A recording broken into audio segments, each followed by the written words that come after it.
What up? What up? And what up? How y'all doing? It's Sunday, honey. It's Sunday. What up? I'm sorry. Let me turn my phone down. What's up, y'all? It's Sunday. We are here for our review, honey. We are here. My hair is still wet, guys. So that's why I'm sitting up here looking like Bob Marley with my damn braids. Child, my hair is still a little damp because I got in the shower and washed my hair, honey. I done been down there at the pool and everything. Down there trying to cool off and whatnot. But yeah, we are here, honey. We are here for another video. I hope you guys are having a wonderful, splendid, relaxing Sunday. Okay, y'all eat good today? Did everybody eat good today? Everybody eat good? Cause y'all give me a little rundown what y'all ate today in the chat. Let me know. Excuse me, y'all. I'm sorry. Let me know what y'all ate today. What y'all eat? What y'all cook? What y'all cook? Let me see. Let me see what y'all cook. Y'all let me know. Woo-hoo. Woo. I'm sorry, y'all. I'm back. What y'all cook? Oh, somebody said they fried some fish. I ate fish yesterday. Oh, that sounds good. Somebody said I ate good. I ate some good pasta. Okay, pasta. Come on now, pasta. Somebody ribs. I had ribs today too. I'm trying to see if y'all had the same thing I had. I had ribs today too. Barbecue ribs. Yes. Somebody said I had some lemon wings. Okay, come on, lemon. Yes, Chinese food. Chinese food always sounds good. Okay. As long as it's something shrimp, because I don't really do the other meat because I don't know if it's cat, dog, you name it, child. I don't know. It's got to be shrimp. You can't really fool me with shrimp. Crab cakes, yes, I'm here for that. Crab cakes is always good. They say, yes, I cooked some macaroni and cheese, some smoked cabbage, and meatloaf. Come on, meatloaf. I ain't had meatloaf in a minute, okay? I don't eat everybody's meatloaf either. Homemade chicken burrito. Come on, homemade chicken burrito. Some fried chicken, jalapeno potatoes, salad, honey, and Texas toast. Come on now, you LaTanya Gibson. Now, you done been cooking in here, girl. That sounds so good. I see somebody else say crab cakes. I love crab cakes, but I love the lump crab meat. I don't like all that bread and crab, okay? Don't give me no damn crab cake with all that bread on it. I don't like that, okay? But y'all look like y'all cooked it down today. I like that. I like to see that, okay? Stuffed bell peppers, I like that too, okay? Brussels sprouts, I had to get into Brussels sprouts, okay? Because I'm so funny eating like that. But I tried them and I actually like them. Somebody said, fried spaghetti. I never had fried spaghetti, girl. Aries podcast, you're gonna have to let me know about that, girl. Because I like spaghetti, but I've never had it fried, girl. Like, how do you fry spaghetti? Oh my god, girl, hit me the DM and let me know about that. All right. Yes, honey. And it says I'm traveling still on the road, coming from Cali, going back to Jersey. Be safe, Miss Doris Lee. All right. Somebody said Jamaican brown stew chicken. Oh Lord, Miss Joyce, pick you cooking it down. Peas and rice, plantain, cabbage. Are you Jamaican? Or you just can cook real good like that? Okay. Let me know, girl. Are you Jamaican or you just cook real good? Velma Salad, honey, said she did some smoked salmon, broccoli, and rice. Oh, I like that too. Somebody else did grilled salmon. I love salmon. Okay. Grilled salmon with pasta salad, honey, and capers and lemon. Oh, child. All right, cute. Come on in here now. Oh, y'all making me hungry a little bit. Okay. Somebody said yes, the jumbo look crummy. Yes. Oh, Angela, who know? Yes. Okay. Somebody said I had steak, baked potatoes, salad, lemonade. I'm not a steak eater. I'm not a huge steak eater. I don't eat a lot of beef. Rarely eat beef, really. When I make spaghetti, I use ground turkey. But yeah, I'm not a big beef eater, and I'm really not a big steak eater. Like, really not. But I hope you enjoyed it. Okay, that sounds good. It sounds real good. Somebody said they made some green gumbo. What is that? I've never heard of green gumbo. I've had gumbo, but not green gumbo.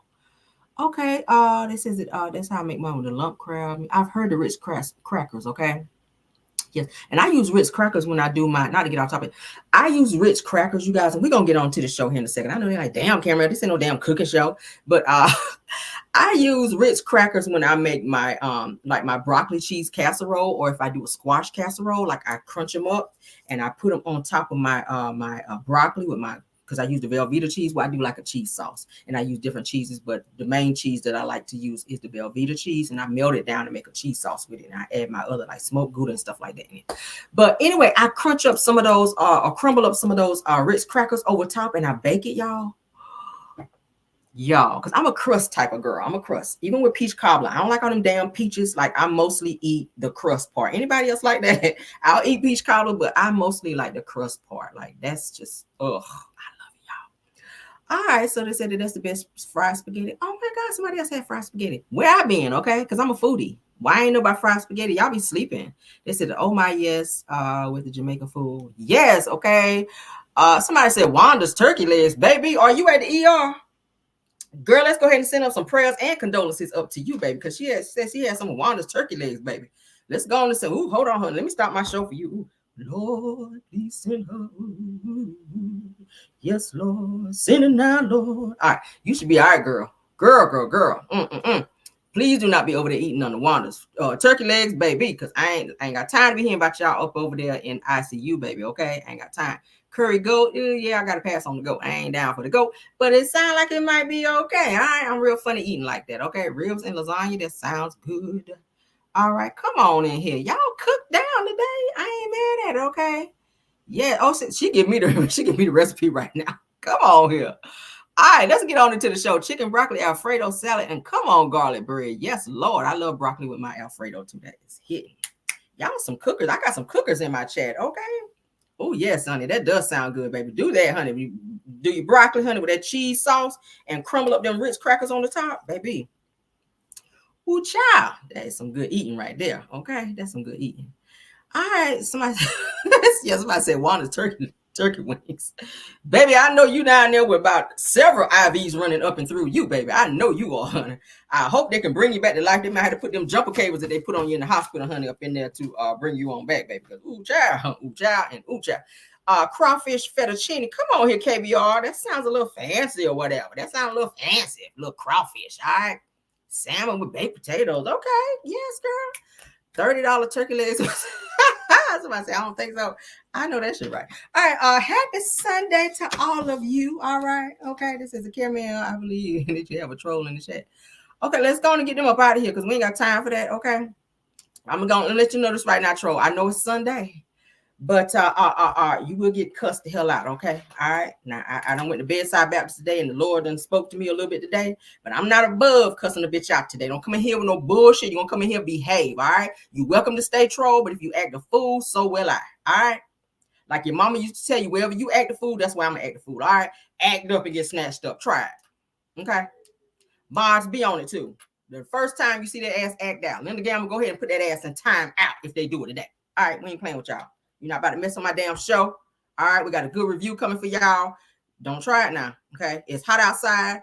A bitch is tired. I need a nap, okay? We cramping today. I don't want to tell all my damn business, but that'll get a bitch cussed out today. Just the cramps alone, okay? I'm just letting y'all know. My might all ain't kicked in, bitch. Don't try it, okay? All right, let's get into the show. Woo, I'm trying to tell you now. Damn. Always when I'm cramping, a bitch want to try it. All right, let's get into it, honey. Season 8, honey, episode 6, okay? Yeah. Okay. So please act up, troll. Y'all want me to act up. Damn. Okay. Please don't encourage the troll because I don't feel like y'all. I'm tired. I don't want to snap on a bitch, but I will. All right. So season 8, honey, episode 6. No more nice Tish. I'm sick of Tisha. Like we ain't even got into the damn review, and I'm tired of Tisha. Okay, I'm tired of her ass. Let's get into it now. The episode starts off where they had left us at a damn cliffhanger, child, with Ken and Trisha's long chin ass. Oh, we just finding out too about her husband. Shout out to Empress Radio too. Okay, we found out why she don't want to leave that husband. All right, let me go on and I know Empress don't mind because that's the homie. All right, let's go on and show this damn picture because baby, when I saw this, I said, well, bitch, I see why you don't want to leave him. Girl, I see why you don't want to leave your husband, girl, because he fine out here, girl. He is fine, though. Girl, he is fine or whatever. Let's go ahead and share this shit. I guess. All right, so that's Trisha, honey. That's Trisha and her husband, because they're not ex-husband, honey. That's her husband. I said, well, damn, girl, I see why you ain't trying to up and marry Ken with his Avengers-looking ass. Ken look like his ass just filmed Avengers. Child. Ooh, child. Okay, let's show y'all again. Just the eyes alone, because I like the eyes. Child, the eyes is fine. Then he got tattoos. I like tattoos because that's a little sexy. They give a little edge. Okay. Ooh, child, he ain't bad looking on. He look better than Ken's ass, don't he? Don't he though? Come on, Trisha, you got good taste. I don't know what happened when you got with Ken, girl. You must have been really going through some things. I hope the Lord done work that out with you, baby. But right here, child. Girl, no wonder you stalling that damn divorce, honey. Go on back home, honey. Go on back home. Whatever he did, forgive him. unless he put his hands on you. Okay, if he put his hands on you, it's a wrap. But if he ain't hit you, girl, go on back over there. Ooh, child. I don't know. Am I petty for that? I don't know. I don't know what he did. But anyway, girl. Let's get on into the show. All right, so the episode picks up where Trisha and Ken, you guys, Ken, of course, you know, he cooked for her, and Trisha still sitting over there picking over them same damn beans. I said, girl, your food's gonna be cold. Like, if that would have been male plate, she'd have been ate that shit. You know, she's nervous to eat on camera, so she, you know, just kind of picking over, and then I said, girl, that's the same bean that we just saw on your damn fork when the camera crew was up over there. When the camera crew was there last Saturday, girl, that's the same bean from last Saturday. If you're gonna eat that damn bean, and leave me the hell alone, okay? All right, so Trisha says to Ken that Martell walked up to her, honey, at Stormy's house and says hi, like, I'm Martell, like he didn't know who she was. Now, she was really bothered by that, as if, you know, Martell, baby, maybe he done smashed or hit that thing. You know how it is, if you done gave a man that good Anita Baker type of love, and honey, y'all know y'all done put y'all whole bike into it, and he act like he don't know your ass when he see you, and you be like, bitch, I know you didn't. Now my ass been walking around here for the last few months with scoliosis because you done threw my damn back out, and I see your ass and speak to you, and you act like you can't see me, and you act like you don't know who the hell I am. Oh, hell to the no. See, that'll make you be like this on the nigga. That'll make you give him one of them. So Ken goes on to say, Ken says that you were one of his little old creeps or something, huh? Is that what it was? Is that what it was, Trisha? You know, Trisha, she's sitting there looking crazy like, no, that's not. Let me do my mouth out here. No, that's not what it was. I was like, okay, you damn ventriloquist over there. Move your lips, girl, when you talk, okay? She talk like somebody standing behind her and she don't want them to know what she's saying. Like, no, me and him never smashed before. We never smashed. Like, what are you talking about? Like, that was her sitting at the table. I said, girl. So Ken asked Trisha if she likes her bracelet, honey. Look like he ordered it from Amazon, no shade. And then kind of hints on looking at other jewelry, okay? And meaning an engagement ring. So he wants to propose to her. So he keeps throwing these little subliminals out like, look, girl, I need you to go and get this divorce thing up and handled so I can go ahead on out here and spend a little bag on you and get this damn engagement ring because I'm trying to take this thing to the next level. So it's seeming like Trisha has become comfortable. We know Ken got a little coin because he talked about he was in the military, so he got a little military money, honey.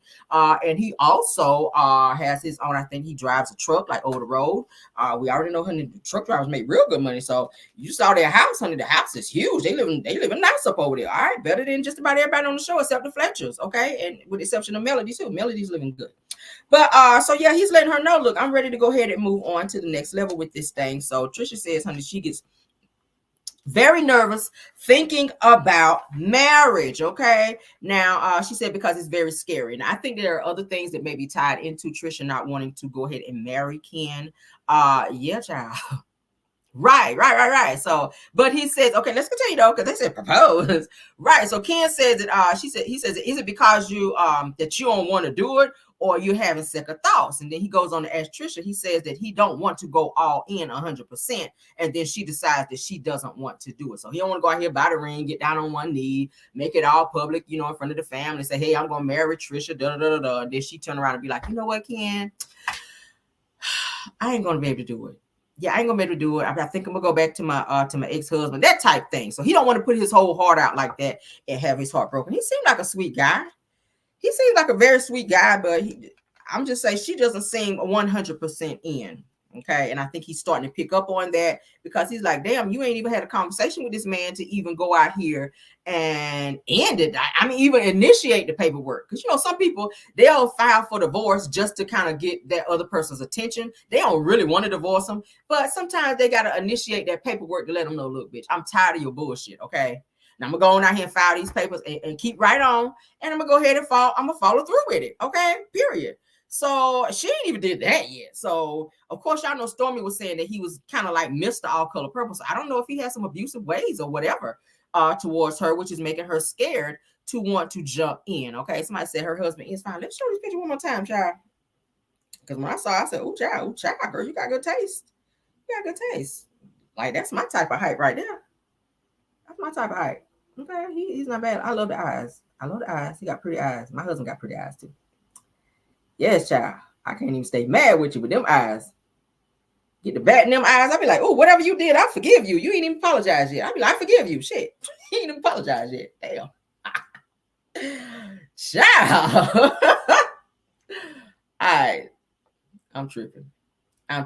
I'm tripping. All right. But yeah, child, that's him. I said, oh, girl. All right. So Trish said,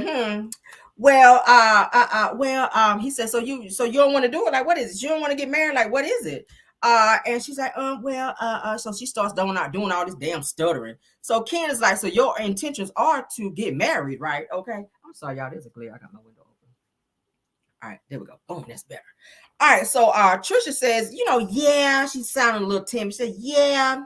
And then she goes on to say that she had a very rocky marriage and that her ex-husband wasn't like that in the beginning. So she said that she's scared to kind of leap into marriage and with Ken, because she says that sometimes people kind of change, people kind of change over time. Like they're one way starting out, and then after a while, they kind of start acting, a little cray out here. Okay. Yeah, that's how they be. I told y'all the other day, anybody can act, normal for a couple, months or so. Anybody can act normal, but then the crazy starts seeping out, and you be like, damn, what the hell did I get into? Like, who are you? I don't know who the hell you are. You're just crazy out here. Just turn crazy. All right. So Trisha goes via confessional, and she explains during the loss and the grieving process of so many people in her life. She said that her ex wasn't there for her.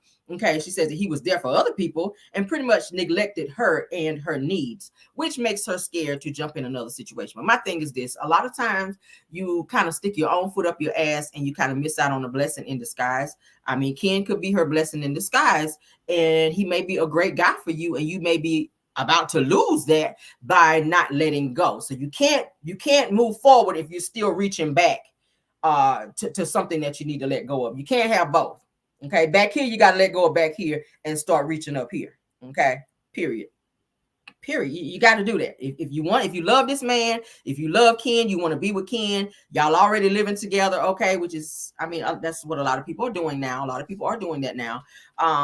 Hey, if you're trying to take that route, the man eventually he gonna fall in love and he want to take it to the next level. That's just how it goes when you're dating. And no, marriage is not for everybody, but he's steady asking you. So at some point, you're gonna have to wrap things up over here and give this man an honest answer. If you don't want to marry him, let him go. Don't hold him up. Don't hold him up, baby. Let him go. So he can find somebody else and give that love to. He's accepted your children. That's rare, because some men don't want to fool with your kids. They just want you. They don't want you. So, girl, don't miss out on the blessing, honey. Don't miss out on the blessing. And he look like he could pick you up too. A woman like a man that could pick her up sometime or whatever. All right, so Ken explains, he says that everyone will continue to change, okay? Trisha, like I said, she's still picking with that damn bean, and then she pick up a little bit of potatoes and put them back down. She on that type of bullshit. I said, girl, you better eat. So Trisha tells Ken, she says, of course, she's still talking about this scary mess, but she's ready for the ride. So one minute you're scary, you don't want to do it. And then the next minute, well, I'm here for the ride. She don't know what she wants to do, okay? So Ken asked Trisha if she is actually okay, and will start initiating the divorce conversation with her ex to kind of get the ball rolling so that she and Ken can move forward, okay? It says, I don't think she wants a divorce.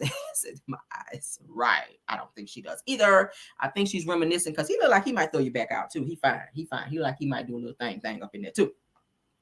All right, so Ken tells her, Trisha says, oh yeah, okay, that's asking a lot, meaning asking her to go and have a conversation with him to initiate this. So she said, Ken, that's asking a lot, which no, it's not. Who you want to talk to him, Ken? Ken ain't about to talk to him. Your ass need to talk to him and let him know. Look into them damn eyes. That might not get the divorce if you're looking in them damn eyes, girl. If you're looking at him in the eyes, you might not get the divorce. I'm just saying. You might want to look at the ground when you talk to him and say, look, I think we need to go ahead and get this divorce. You still there? Oh, okay. And yeah, let's go ahead and get the divorce. I'm done with this shit. I found somebody else, and then peek back up a little bit and then look back down. Don't stare into his eyes, girl, because you ain't gonna get the divorce. Because baby, them eyes look like they'll make you want to backtrack and backpedal on the bitch. All right, so so Trisha, Ken then says that he ain't gonna ask you. Well, he ain't gonna ask you about it. Meaning, look, he ain't gonna ask you about the damn divorce, so you go talk to him. So Trisha then says, yeah, I guess I can talk to him or whatever. Girl, your ass should have been in the car already. When he told your ass to go talk to him, you should have already been backing out the driveway to go talk to his ass, okay? And let him know, girl, it's over. Like, thank you for cracking my back all those years, and goodbye, okay? Now shout out to Empress. Let me go ahead because I was watching her video earlier, and not to keep getting off topic. Now, according to what Empress was saying, because she said she dug up some stuff on old boy's IG, and she saw that not too long ago that he was talking about some type of anniversary with them. Now, y'all remember that Trisha was saying, I think she said that they were separated or whatever, almost like 5 years. Well, not too long ago, I want to say like barely 4 years or so, he mentioned something about Trisha and their anniversary or something like that, and he tagged her in it. So he's been still tagging her, and he also tags like their children, and he still talks about her on his social media. Okay, yeah, he still talks about Trisha on his social media. So I don't know, Ken. I don't know. Like I don't know. She might be still over there. I don't know. I don't want to say. She might be still dealing with both of them. Somebody says she's not ready. Yvette Bell says she's not ready. Yeah, he's still posting her on his page, so he's obviously not over her. The door is not closed all the way yet. Is what I'm telling y'all. That's from Empress Radio. Y'all go over there and look at her video on that, where she dug up his IG, and he's still talking about her, and she doesn't have any pictures on her page of Ken. Now, if you with somebody you that's love of your life or whatever, why you ain't got no pictures of you and Ken up on there? Like, why you ain't showing your love with Ken? That shit is weird. I don't know. But Ken and Trish, child, they going to confessional. I'm about tired of them. And they just kind of reassure each other that they're going to handle this situation so that they can go ahead and move forward. All right, I'm tired of them. I'm moving on. I'm sick of them. All right, next scene is Nell and Chris. They are at home. Nell is kind of going through all her damn shoes and kind of putting together her birthday attire for her upcoming birthday party. Now, she's a shoeaholic just like my ass. I love shoes. I will buy shoes before I buy the outfit, okay? I love shoes. I own several pair of shoes, so I feel Nell on that. She had all them damn shoes pulled out trying to get her damn outfit together, okay? All right, so Chris comes in the room. Obviously, it look like they just woke up because she still has on pajamas. He still has on pajamas as well. So Chris comes into the room and asks Nell, like, what was she doing? Because she had all this shit pulled out in the bedroom. Nell tells Chris that she needs a new closet because there's no space for all of her stuff. So you're doing a little bit too much shopping. That's probably what it is. So Chris tells her to make one of the rooms upstairs another closet, okay? Because my thing is, do the kids still stay with y'all? Like, that's a huge house that they stay in, girl. You got several rooms upstairs. Why spend more money to have like a contract to come over there and knocking out walls and all that, trying to build a whole new damn closet, girl, when you can just turn like a bedroom into another, like a second closet? Okay, hell, I do that shit. One of my rooms upstairs that I don't use, I use the closet, girl. I use the closet, like my winter clothes that I ain't using no more. They go upstairs to make room for the shit downstairs that I'm wearing right now. Okay, because we gotta have some space. All right, yeah. All right, so he's telling her that use one of the rooms upstairs. That's pretty much what he was telling her. So Nell says that it takes her so long to get ready because her closet is so unorganized, okay? Which I hate this organization, girl. You need to get that together. Hire some people to come up over there because you know you can hire somebody to come up over and clean up your closet and organize your shit like that if you don't feel like doing it. Anywho, so Chris agrees that he'll get the guys to come over and get an estimate on how much a new or expanded closet would be for her. All right, so he's going to oblige her in this damn closet, honey. So Nell tells Chris that don't tell me that you're going to do it and get me all excited and then don't do it. So she's using the eyes. She batting the eyes and all that. So she know what to do and how to do to get Chris to give her what she wants. Okay, they've been married for 30 years. All right. You've been around a person. You've been with somebody for a long time. You know what to say and how to say it. You know how to bat them eyes, honey, and get what you want. And that's exactly what she was doing. Okay. Somebody said, I love to buy shoes, jewelry, shoes, bags. I like clothes too. Don't get me wrong. I like jeans. I'm a jean type of girl. Got them in all colors and they're all color coded in my closet. I'm very organized. But I love shoes, honey. Shoes, boots. I'm a shoe girl, boot girl. I like clothes too. Jackets. I like jackets. And bags. I'm a shoe and a bag girl. Shoes and bags I really love. Okay. Because a bitch like to look good when she step out. That's just me. All right, so back to the show. Said that Chris tells her, trust me, you'll get it. Means stop worrying. You ask me for a closet, you gonna get it, okay? All right, so Nell, she gets all giddy and starts cheesing and all that. And she said, okay, well, thank you. She's doing one of these. Okay, Chris, well, thank you, all right? I really appreciate it, okay? She's doing that. I said, child, you are laying it on way too thick, Nell, okay? Calm yourself down, girl. Calm yourself down. All right, so I said, I hope the kids ain't in the house, child. So Chris goes via confession and says that he's not telling Nell to get rid of anything. So he's just going to go ahead and expand her closet. All right. So then they start to discuss Nell's birthday party, which is coming up. So Nell asks Chris, says, who did you invite to the birthday party? He says, I invited everybody that I could think of here. Of course, y'all know minus Martell because he's not invited. Nell had already told his ass he can't come. All right, so Nell says that she's worried about people getting along because she don't want people fucking up her birthday party. And that's exactly how she said it, okay?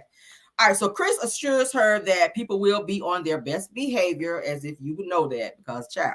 All right, so Nell then goes on to say that she is definitely got to get, or rather invite Stormy, because she's kind of worried about Tisha and Stormy's nasty exchange at the reunion. Okay, she says I gotta kind of get in touch with Stormy and kind of see what her head is, because I know about that exchange at the reunion between Tisha and Stormy. So production then rolls tape back to Tisha telling Stormy to go pop some pills. Y'all remember that for the last reunion.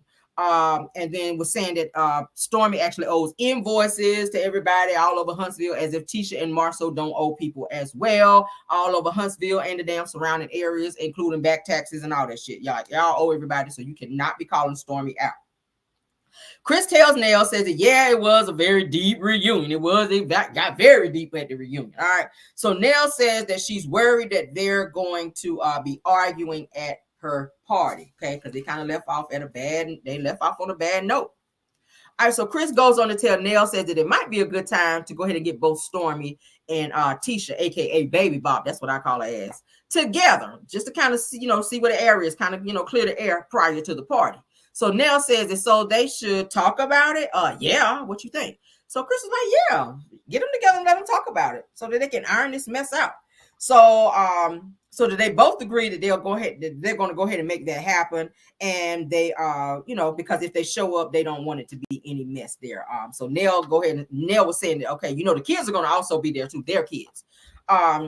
So Nell says, the kids are going to be there, which will probably be a problem too. She says, and I'm not getting along. She was saying that her niece Kiki and Chris Jr. weren't getting along. He says that Kiki has since blocked her son Chris Jr. So y'all know they always having some mess going on.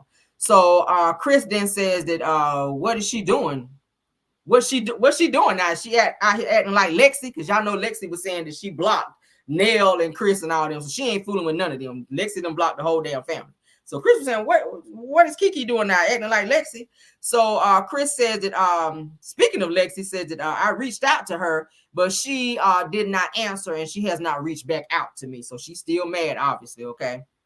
So Chris addressed Lexi, speaking to the blogger about him and Nell, and said that she was actually just coming from a place of hurt, and said that he will not allow it to win or bother Nell, or ruin rather Nell's party. Okay, he was saying that he's not going to let that situation with Lexi ruin Nell's party. So Nell says that she's tried to make it right with Lexi, and that she's just going to pray about it, honey, and just let it go. That's what she's saying. So next scene is Tisha and Marceau. They're meeting up with Kimmy and Lie DUI Reese, honey. That's what I'm gonna name his ass. Kimmy and Lie DUI Reese, okay, which is Maurice, baby.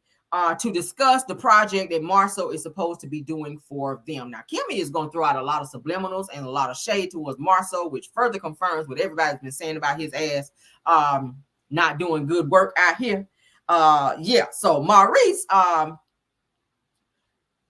ate Kimmy's last chicken wing. So they're actually going back and forth about that. And she's checking him about that. And they're actually having small talk about saving the last piece of your food for your spouse. And that kind of means that you really love them, or that they really love you if they give you their last chicken wing, or their last slice of pizza, or the last bite of your cheesecake on your plate. Okay. So they're saying if your spouse actually does that, that means that they love you. Well, Maurice ate the last piece of chicken. So what does that mean, Kimmy? Okay. He don't give a hot damn. Maurice, child, he's so out of touch with life and reality. I don't know. Marceau says that do that with a crab legs. They said that if you give her the last of the crab, that you love her. That was wah wah wah wah wah wah wah wah wah wah. Okay, Marceau, you try to be funny, but that didn't land. Okay, that didn't land. Okay, because I guess Tisha don't get none of the crabs. Maybe because she already has the crabs. Okay, I don't know. Maybe she don't get none of the crabs because she got enough of them damn crabs. All right, pH balance be doing crazy cartwheels. All right, moving on, girl. So Kimmy goes via confessional and says it is always good to hang out with Marcel and Tisha and talk a little business as well as a little pleasure. All right. So Kimmy brings up the bids on the property to have Marcel work on them. Okay. So Maurice then says that he wants Marcel to do the work and says that Kimmy told him that Marcel has a lot going on. Now, I don't like how Maurice does not know how to read the room. Now, when you and your wife are in the presence of other people, it's this thing called a united front. Whatever you and Kimmy talk about in the privacy of your home, you don't bring that up in front of other people, especially when it looks like you're throwing her under the bus to make yourself look good. I don't like when a person do that. If you have a conversation with your spouse and or significant other, that stays between the two of you. You don't speak on her. You don't throw her out there to make her feel like she's out there by herself in a conversation or a situation when you are out with other people. You guys have a united front. You support her. She supports you. But it doesn't seem like Maurice was doing that. And every time he opened his mouth, it sounded like he kept trying to throw Kimmy under the damn bus. And she was kind of looking at him like, nigga, what are you doing? Like, why would you talk about that? That's our conversation that we talked about. Why are you bringing that up?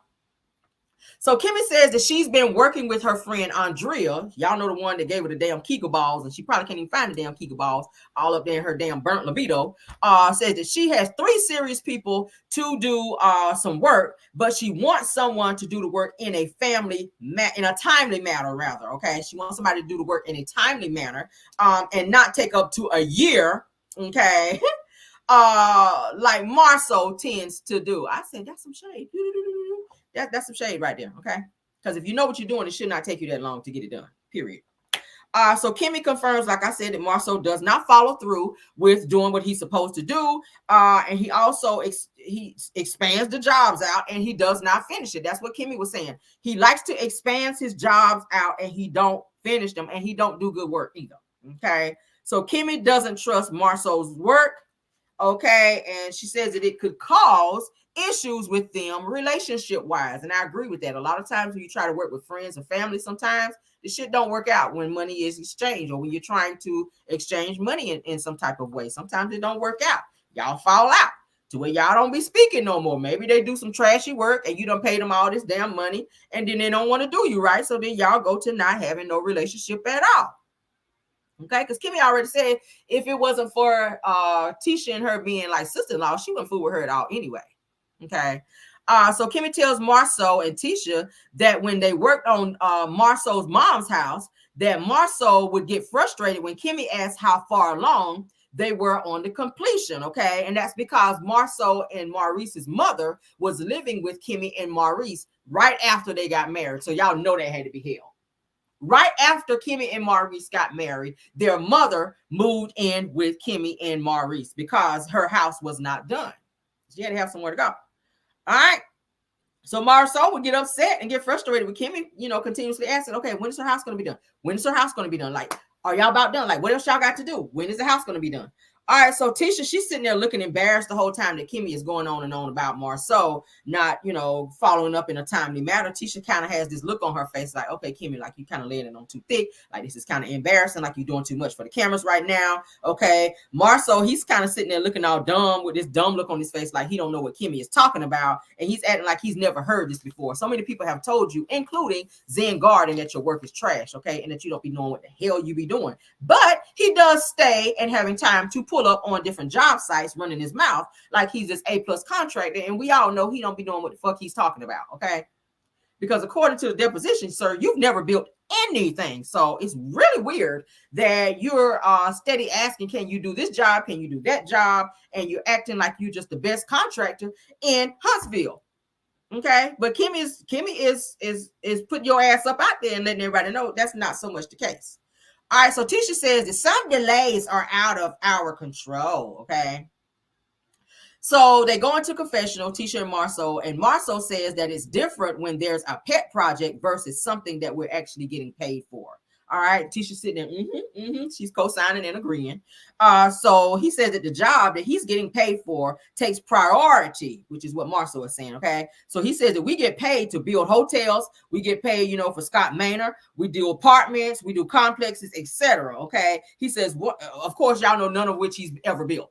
Have you guys heard of any apartment complexes that they built? Scott Manor still ain't built. We still ain't heard shit else about this hotel. And he was bragging all on Instagram and everywhere else that he was building a hotel. We're building, guys. We're building a hotel. We ain't heard shit else about this hotel. And we already know Scott Manor ain't built because he went out there most recently and still ain't nothing out there but bricks. And I told you, ain't nobody drove by the bitch and threw a 2x4 on the land to even make it look like they starting to build. Ain't shit out there but rocks. Trees. It's a little grass out there. I don't know, maybe a dog bone. I don't know, shit. I don't know. But ain't no building going on out there. That's for damn sure. All right.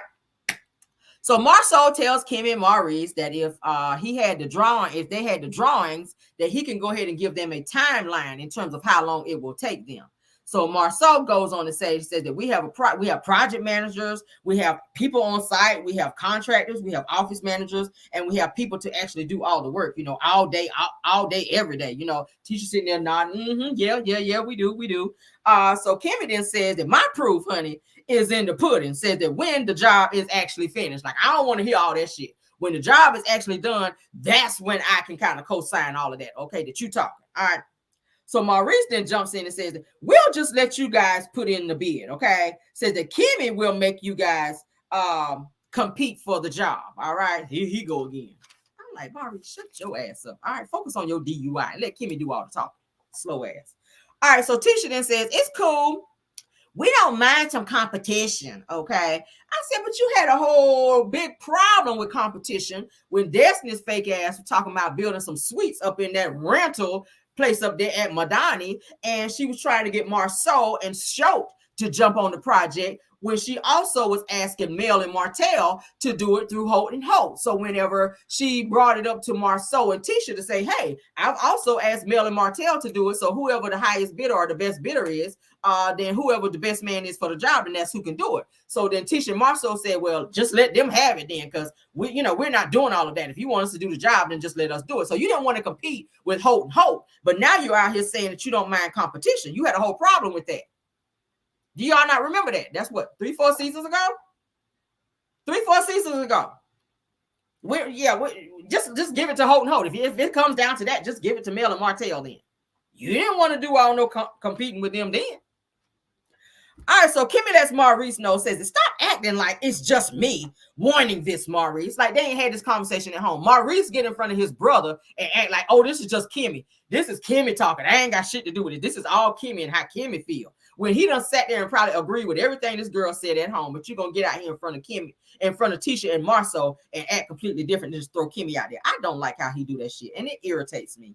Okay, said that you should want an honest bid. Okay, that's what Kimmy is telling Maurice. So Maurice says that I don't think that my brother is going to do anything dishonest with you. And I mean, I'm saying, like, what do you mean he ain't gonna do nothing dishonest? Like he did with Zen Garden, like he did with Miss Joy, how he took her damn money and didn't give her money back and didn't finish the job. And the job that he did do was some trashy work. Like he did with the excavation company over there on Scott Manor, how they cleared some of them damn rocks and you didn't pay them the money, so they had to put a lien on the property for $60-something thousand that you guys still have not fucking paid. He is very dishonest. And Tisha, you behind the bullshit too, because everything that Marceau is doing, you know about it. You said you were 90-95% owner of the company. You write the checks. So you very much so know what your husband be doing. So I don't want to hear this bullshit like Marceau was trying to say in the deposition with Zen Garden. Tisha's not in this, it's me. No, the two of you guys are in this very much so. The two of you guys are very much so involved in this shit. So it's crazy how it's crazy. So Kimmy goes on to say, she said, I never said that. Okay. So Tisha asked Marceau, says, do you want to work with them? Said, you get to decide too, Marceau. It's not all them. It's not just one way. It's not a one-way thing to where they're making all the decision and you say nothing. Well, it's really nothing to say because there's paperwork and there's a bid involved, okay? You can say all day you want to work with them, but if they don't decide to take your bid, then you just talking at this point, all right? So Marceau goes via confessional. He says, I don't have a problem doing contracting. He says, it's what I do every day, all day, like it's an actual job for me. I was like, when? Where? What have you done? Besides pull up on job sites on Instagram and talk to the damn muchachos and all them out there at the damn job sites. They don't know what the hell you saying. You don't know what the hell they saying. And you out there videoing while they're working with your damn white tee on and your Amazon chain and your Amazon hat, okay, your swap meet hat, and you them same distressed jeans that your ass wear everywhere else because you ain't got no clothes to look like. But Tisha goes via confessional and she says that she thinks that it's a great idea for Kimmy to have Marceau sign a contract, and I think so too. I think so too, honey, because family would do you wrong first before anybody. Family do you worse than an enemy sometimes. So hell yeah, you better sign a contract. All right. So Marceau says that when it comes to comparing apples and apples, says the show is going to definitely be on top every time. All right. I said, yeah, you're going to be on the top of that damn lawsuit list. That's where your ass is going to be, where you stay anyway. All right, so Marceau then goes on to say that he is cool with bidding on the job like other people bid on jobs, okay? He know he ain't going to be able to talk himself into this because he see that Kimmy ain't backing down and that Kimmy ain't on the bullshit. Kimmy is not about to let him fast talk her into just letting him do this job because he brother-in-law. Kimmy knows about this damn Zen Garden bullshit. Kimmy knows about this excavating and why they ain't built that house over there yet. Kimmy know about Tisha and Marceau's bullshit, so she ain't about to let them pull them in no mess, and she be sitting here out of her money because she like, bitch, I'm already taking care of Maurice's ass. Now, y'all ain't about to take the little money I've been holding on to get this little jump off over here, this little hot dog stand up and running, and have my ass over here looking crazy. How you doing, Delicia, Miss Dismute, baby? Thanks for being here, okay? So Kimmy, let their ass know, yeah, y'all ain't about to play in my damn face. You ain't about to play in my damn face. You ain't about to tap into no more money. Now y'all already tapping into my damn jail for these damn curls up here, these Richard Simmons curls. My curls is dry because I ain't got no damn money for no damn activator because y'all ass trying to bleed me dry with these damn jobs. Like, hell no. Now, I already got to pay for damn Maurice's DUI out here because he ain't doing no damn cases. He damn sure ain't fixing no credit. So, damn it. Let me stop. All right, so Marceau then says to treat me like a regular business, and just send us the papers and we'll just go ahead and fill it out, Don't matter if it's fraud like we did with Zen Garden, because y'all know he was fraud and misrepresentation. That's what they had their ass for. Don't matter if we put some fraudulent shit on there. Just send us the papers and we're going to fill the shit, all right? And then we'll go on and build on it, all right? Bid on it. We'll go ahead and bid on it, all right? Kind of like they bid it with, Zen Garden. All that was fraud, misrepresentation, all that bullshit that they were doing. All right, so Kimmy goes per confessional. All right, she says that I'd rather keep the money in the family, but she said that the best predictor is history. So she's talking about they have a history of not following through. Like, y'all done fucked up a lot of jobs around here, and what you ain't gonna play me for is stupid. All right, that's what Kimmy is letting them know. So Kimmy says to let the record show that Tisha still ain't even in her office. The strip mall that they were working on, that shit ain't done either. She says the Scott Manor, that ain't even been touched. All right. Mm-hmm. I said, girl, you better read girls out here. All right, so I said, damn. All right, so Tisha tells Maurice, okay, to work on something for her. So Maurice is like, okay, what do you need me to do? So she tells Maurice to make sure that Marceau wears his wedding ring. Okay. Tisha says, Maurice, I see you have on your wedding ring. She says, but we don't need any confusion over here. And I said, whoop, hold up, wait a minute. Stop the damn press. Stop the press, Tisha, because you're the same person that said we don't have any infidelities in our marriage. Shout out to the 714 in the chat. Y'all in the building today. Thank y'all. Hopefully each and every one of you hit the like button. Haters included. Y'all asses ain't special. Nah, damn. All right, so but anyway, Tisha, honey, Miss, we have a perfect marriage. Oh, girl. Oh, Martha loves me, honey. Oh, girl, we never had no infidelities in our marriage. So now you got to tell your brother-in-law to be watching out for your husband and make sure he wearing his ring. Well, girl, let me give you a little, let me go and put a bug in your ear. It don't matter if he got on no fucking ring. Women are going to still flock to him just so they can have bragging rights to say they mess with your man. What woman that wanted to cheat with your man ever gave a damn about a ring? What woman ever took her panties off and got ready to fuck your man? Let's be raw. It's Sunday, I know. Take the children out of the room. Let's be raw right quick. What woman got ready to fuck your man and saw his wedding ring and said, oh my God, you're not going to be able to enter me because your wedding ring is on? Is that supposed to seal up the coochie? Is the wedding ring supposed to seal the coochie up so he can't get up in there? Is that supposed to be? Is that how that works? Somebody let me know, because I've been out the game for a while. Carrie, I've been out the game for a while. Is that how that works? Does your husband get ready to bone somebody, and she see the ring and be like, "Oh my God, let me put my panties back on, girl. Oh my God, you." Since when do a wedding ring stop? Yeah, I'm sorry, my nose be sweating. Since when do a wedding ring stop it, child? He don't give a damn about it. Y'all been married for 18 years. Y'all had several infidelities, okay? So what's the problem now, Tisha? Because we've been hearing rumors about your husband having threesomes. Women been, all up in the DMs. Your husband stay on IG fussing and carrying on with women.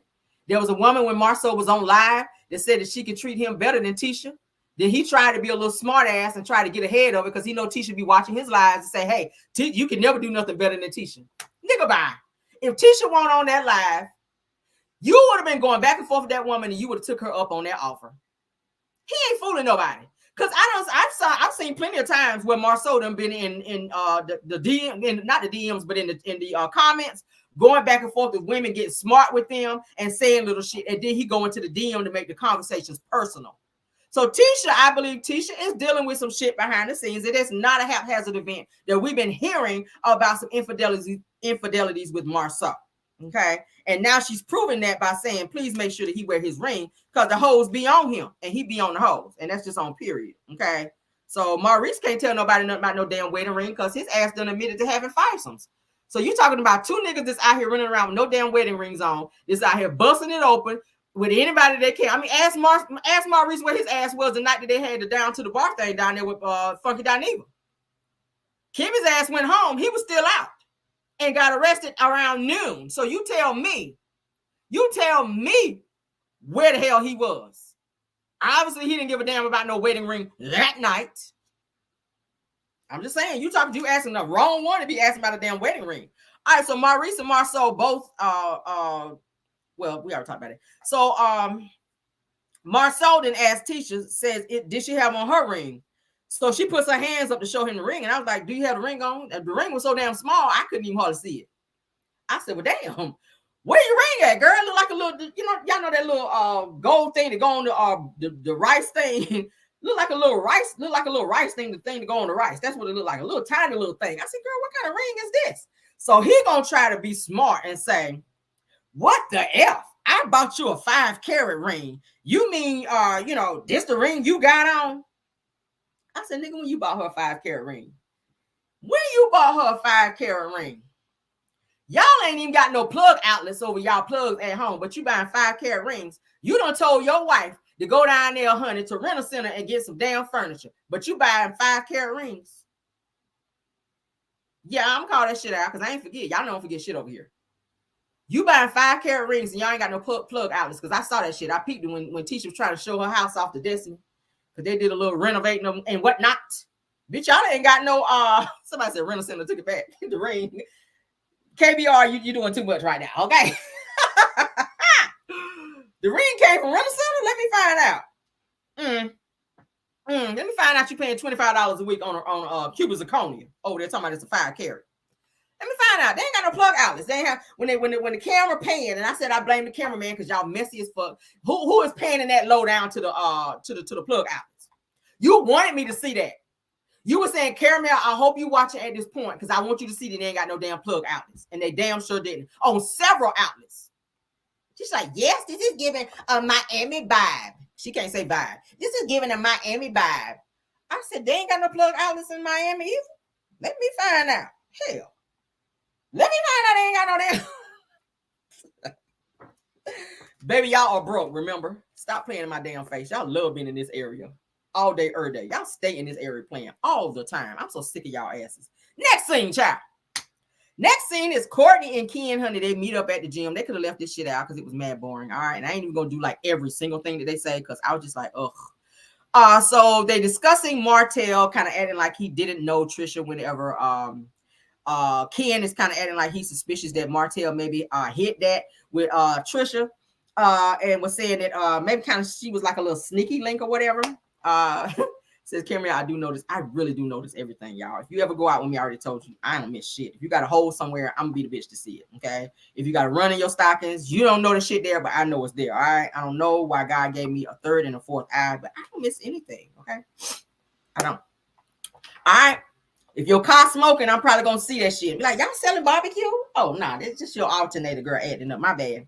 Girl, I thought y'all was out here selling some barbecue or whatever. Your alternator fucked up. But anyway, but they were playing basketball or whatever, girl, out there at the damn gym, taking some basketball shots, honey. They had like the little net or whatever, so when they throw it, honey, the ball like kind of kick back to them so they could throw it again. So they just having fun. That look fun. That's something I would do. So Courtney says that he and Ken play little league, child, together in school, so they're just having fun at the gym. I was like, okay, because y'all know Courtney is not working out. He told y'all several episodes now, bitch, don't be taking me to the gym to be working out. Look, I just want to go to Golden Corral and eat and go home. I just came to eat, like Ronnie off Players Club. I just came to dance. Courtney just came to eat, baby. He is not doing no workouts. All right, he want to be chunky. So Ken, he just shooting the ball or whatever. He's hit or miss with his. He ain't really he ain't really here with it here. Yeah, but he all right. So Ken brings up Trisha's birthday.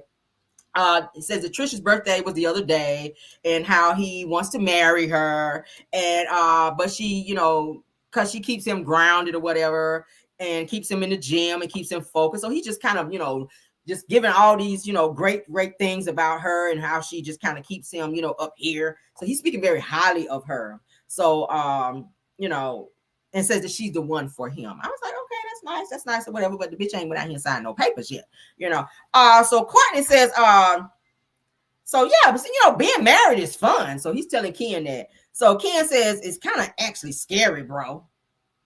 No, that's what Trisha was saying. Now Trisha got you saying what she's saying, Ken.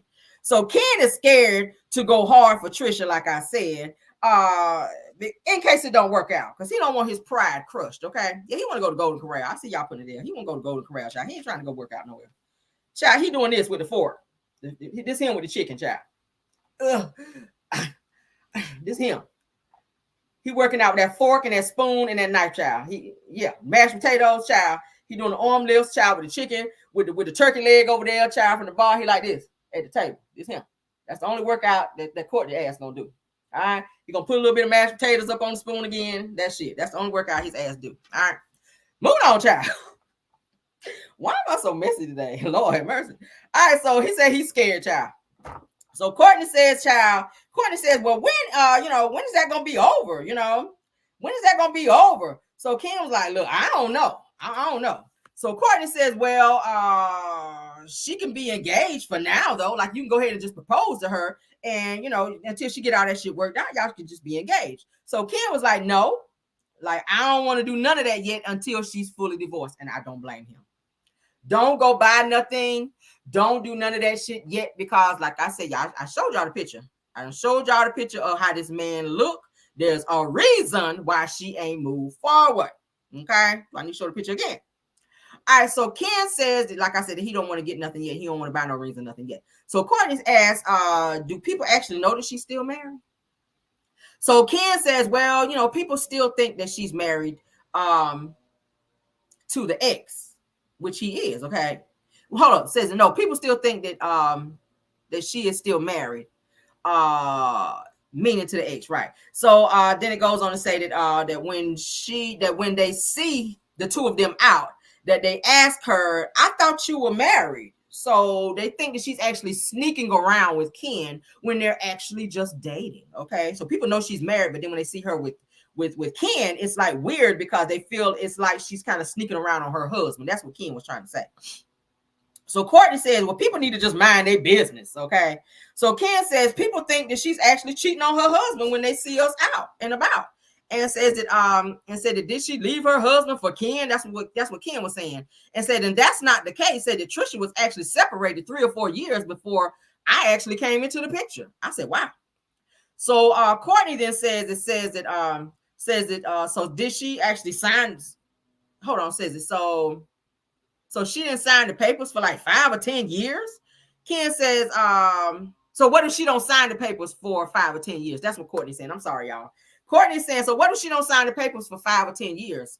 And Ken says, I ain't waiting 10 years, bro. I'm not waiting that damn long. All right.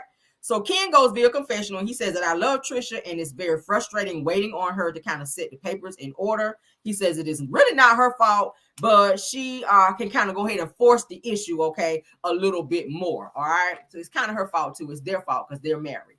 All right. They are married. So it has to be a conjoined decision on the both of them. But it's something that's keeping her to the point where she ain't even initiated yet. That's weird. That is weird. So Courtney kind of brings up Stormy's upcoming gala, or gala, or however you say the mess. And Ken says that he already knows about it because he's going to be the one there actually oiling the people up. He's going to be a model there. So Ken also mentions Martell kind of acting brand new towards Trisha. Courtney says that he thought that they knew each other, so it seems kind of weird. All right, so Ken says, well, Martell ain't about to have Trisha out here looking crazy like something happened between them. That's what I do know. That's what Ken is saying, okay? I was like, yeah, somebody need to go inside Martell's head. I'm for it, okay? Not I promote violence all the time, but Martell ass need to be checked. And Ken look like he could do it because he's real muscular, and he look like he could run up on Martell and he'll stand down, okay? I don't see Martell having that heat for Ken like he have for women, how he be running up, okay? So next scene is, okay, next scene is we get away from Courtney and Ken. The next scene is it on the way to Nell's birthday event. Stormy, Courtney, Trisha, and Ken are riding together in like a little party bus, sprinter van type thing. They got the bubbly up in there. They're drinking. They're gossiping. Okay. Stormy sitting up in there looking like a fake ass Ronnie from Players Club. Okay. Y'all remember Ronnie? Stormy sitting up there looking like a fake ass Ronnie from Players Club, honey, with all her breasts out. I thought that was just a little too much. I mean, I know, child, you are out here Ozempic ready, girl. You are Ozempic ready, Stormy, but you were giving too much. Like Stormy was like this. Stormy was giving this, okay? I said, Stormy, you're doing too much, because every time Stormy would talk and Ken was trying to look over at her, you know, to kind of give contact when she talked. Like all he could see was the titties, was the you know, the double D's or whatever she had up over there. I said, girl, why is your shirt so low cut in the front? Like Ken would be like, yeah, you're right. And then he go look over there and he be like, oh shit, I better not look, because I don't want, you know, Courtney to be like trying to go upside my damn head. You know, so Stormy, girl, yes, Stormy is Ozempic ready out here, girl. So she is just wearing all the inappropriate stuff now, girl. She want everybody to know, child, that, you know, her Ozempic done kicked in, baby, and she done lost some weight out here, girl. But you ain't lost no damn weight in your nose. Do Ozempic shrink your nose too, girl? Because ain't shit happen with your nose. But whatever, girl. All right, so fake ass Ronnie, girl. She look like fake ass Ronnie. But anyway, so Trisha says that now, honey, likes to be all up in your face, girl. So Stormy said, who now? Who said that? Okay. So Trisha said, Tisha said it. So now here we get ready to go with the whole gossiping bullshit. All right. So they kind of popping bottles and they're drinking and gossiping, like I said. So Trisha says that Tisha, honey, was trying to tell Trisha to watch out for Nell because she can be a little rowdy. Okay. But we're going to see who the rowdy one is here in a minute. All right. Shout out for the 783 in the chat. All right. Please hit that like button. All right. So Stormy goes on to say that Nell is very warm and motherly, okay? Says that Nell only been in Martell's face, but only out of love, okay? She only almost knocked that nigga out over love. I ain't never heard anybody say that, though. She only almost knocked the nigga out because she loved him or whatever, all right? I said, well, damn. Okay. All right, so Ken then again glances over there at Stormy while she talking, and he right back on this shit again, like, oop, I can't look again, because the shit's still out over there. All right, so because Stormy was serving too much of the breastises, girl.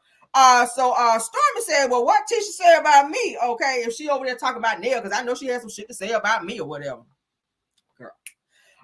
So Trisha said, well, she says that 1 minute you one way, and then the next minute you not. I said, what are y'all, like 15? I said, who the fuck turned my TV to Teen Mom in here? Because y'all acting like teenagers in this bitch. Like, why y'all acting like teen moms up in here? Y'all know that's how them hoes on Teen Mom act.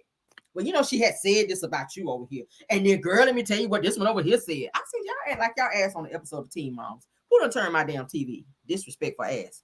All right, so Stormy kind of looks confused and says, who, me? She said that about me? Like, girl, yes, okay?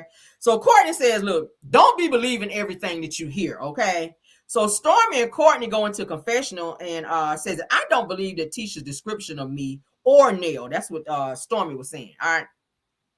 So she says that Nell is a great person. She says, and pretty much I'm one way all the time. And I said, girl, yes, delusional. You are delusional all the time, girl.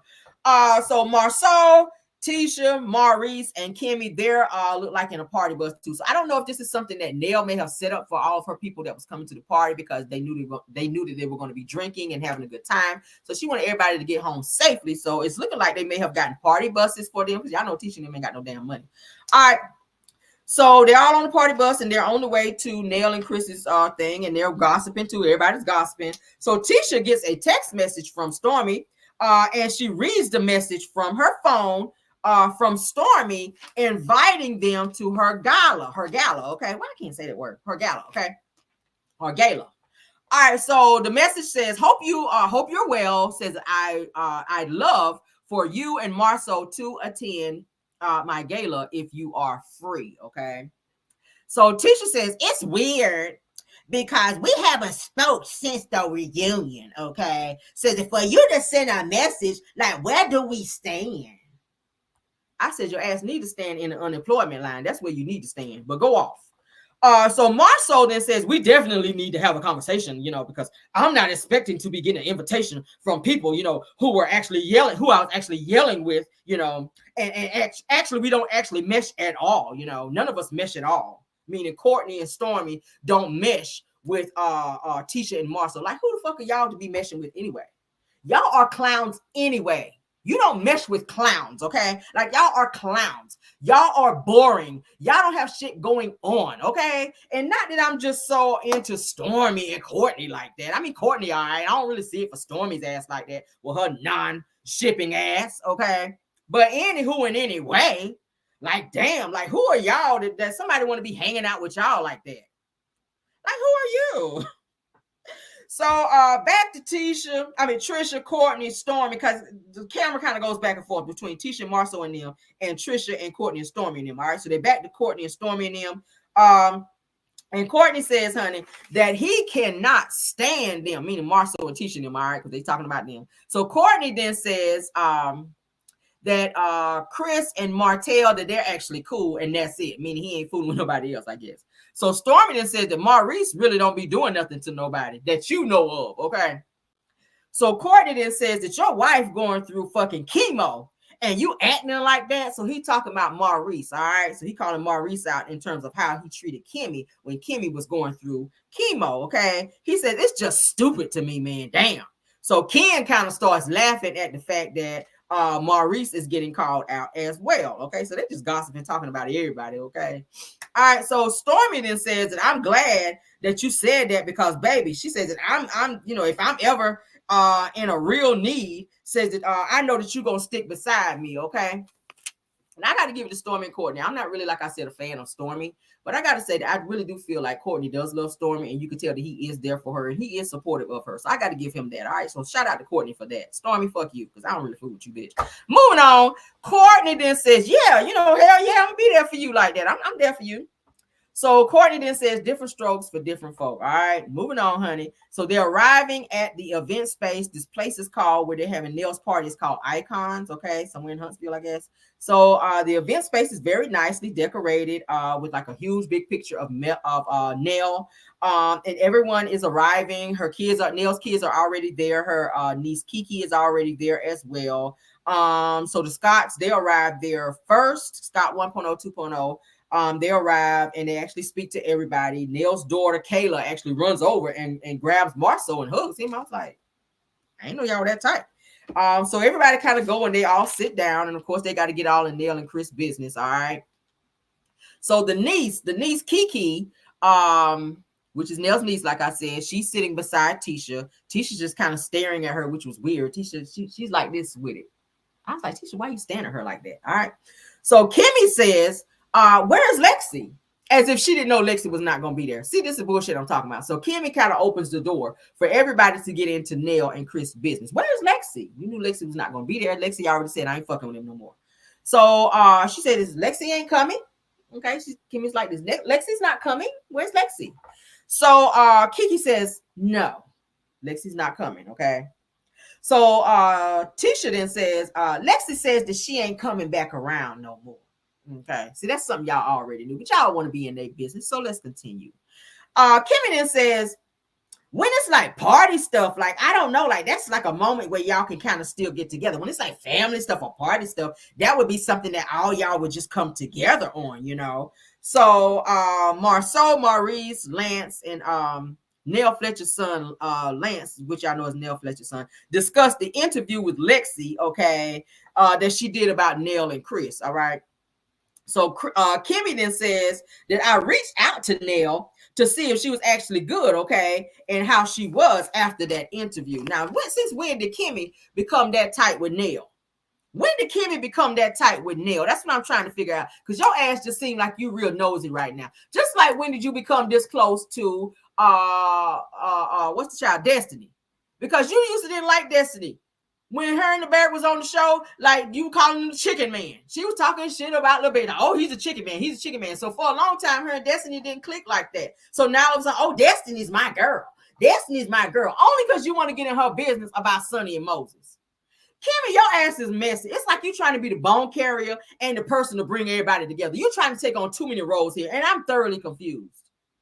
You're trying to be the peacemaker and the fucking bone collector. Like, pick one and sit your dry curls down somewhere, Kimmy. Damn. So Kiki, the niece, says that Nell wasn't really fazed at all by that damn interview, okay? Which we know she was, okay? But the side chick comment, we already know Nell was hella pressed, baby, like 10 warehouses of paninis about being called a damn side chick. We already know that. Shout out to the 847 in the chat. Y'all better show out of here on a Sunday, okay? So Marceau then says that why do people brag about being unfazed as humans? Here he go. Says that you spend your whole life trying to build a reputation, and it should faze you when people say negative things about you, okay? Who asked you anything, okay, Marceau?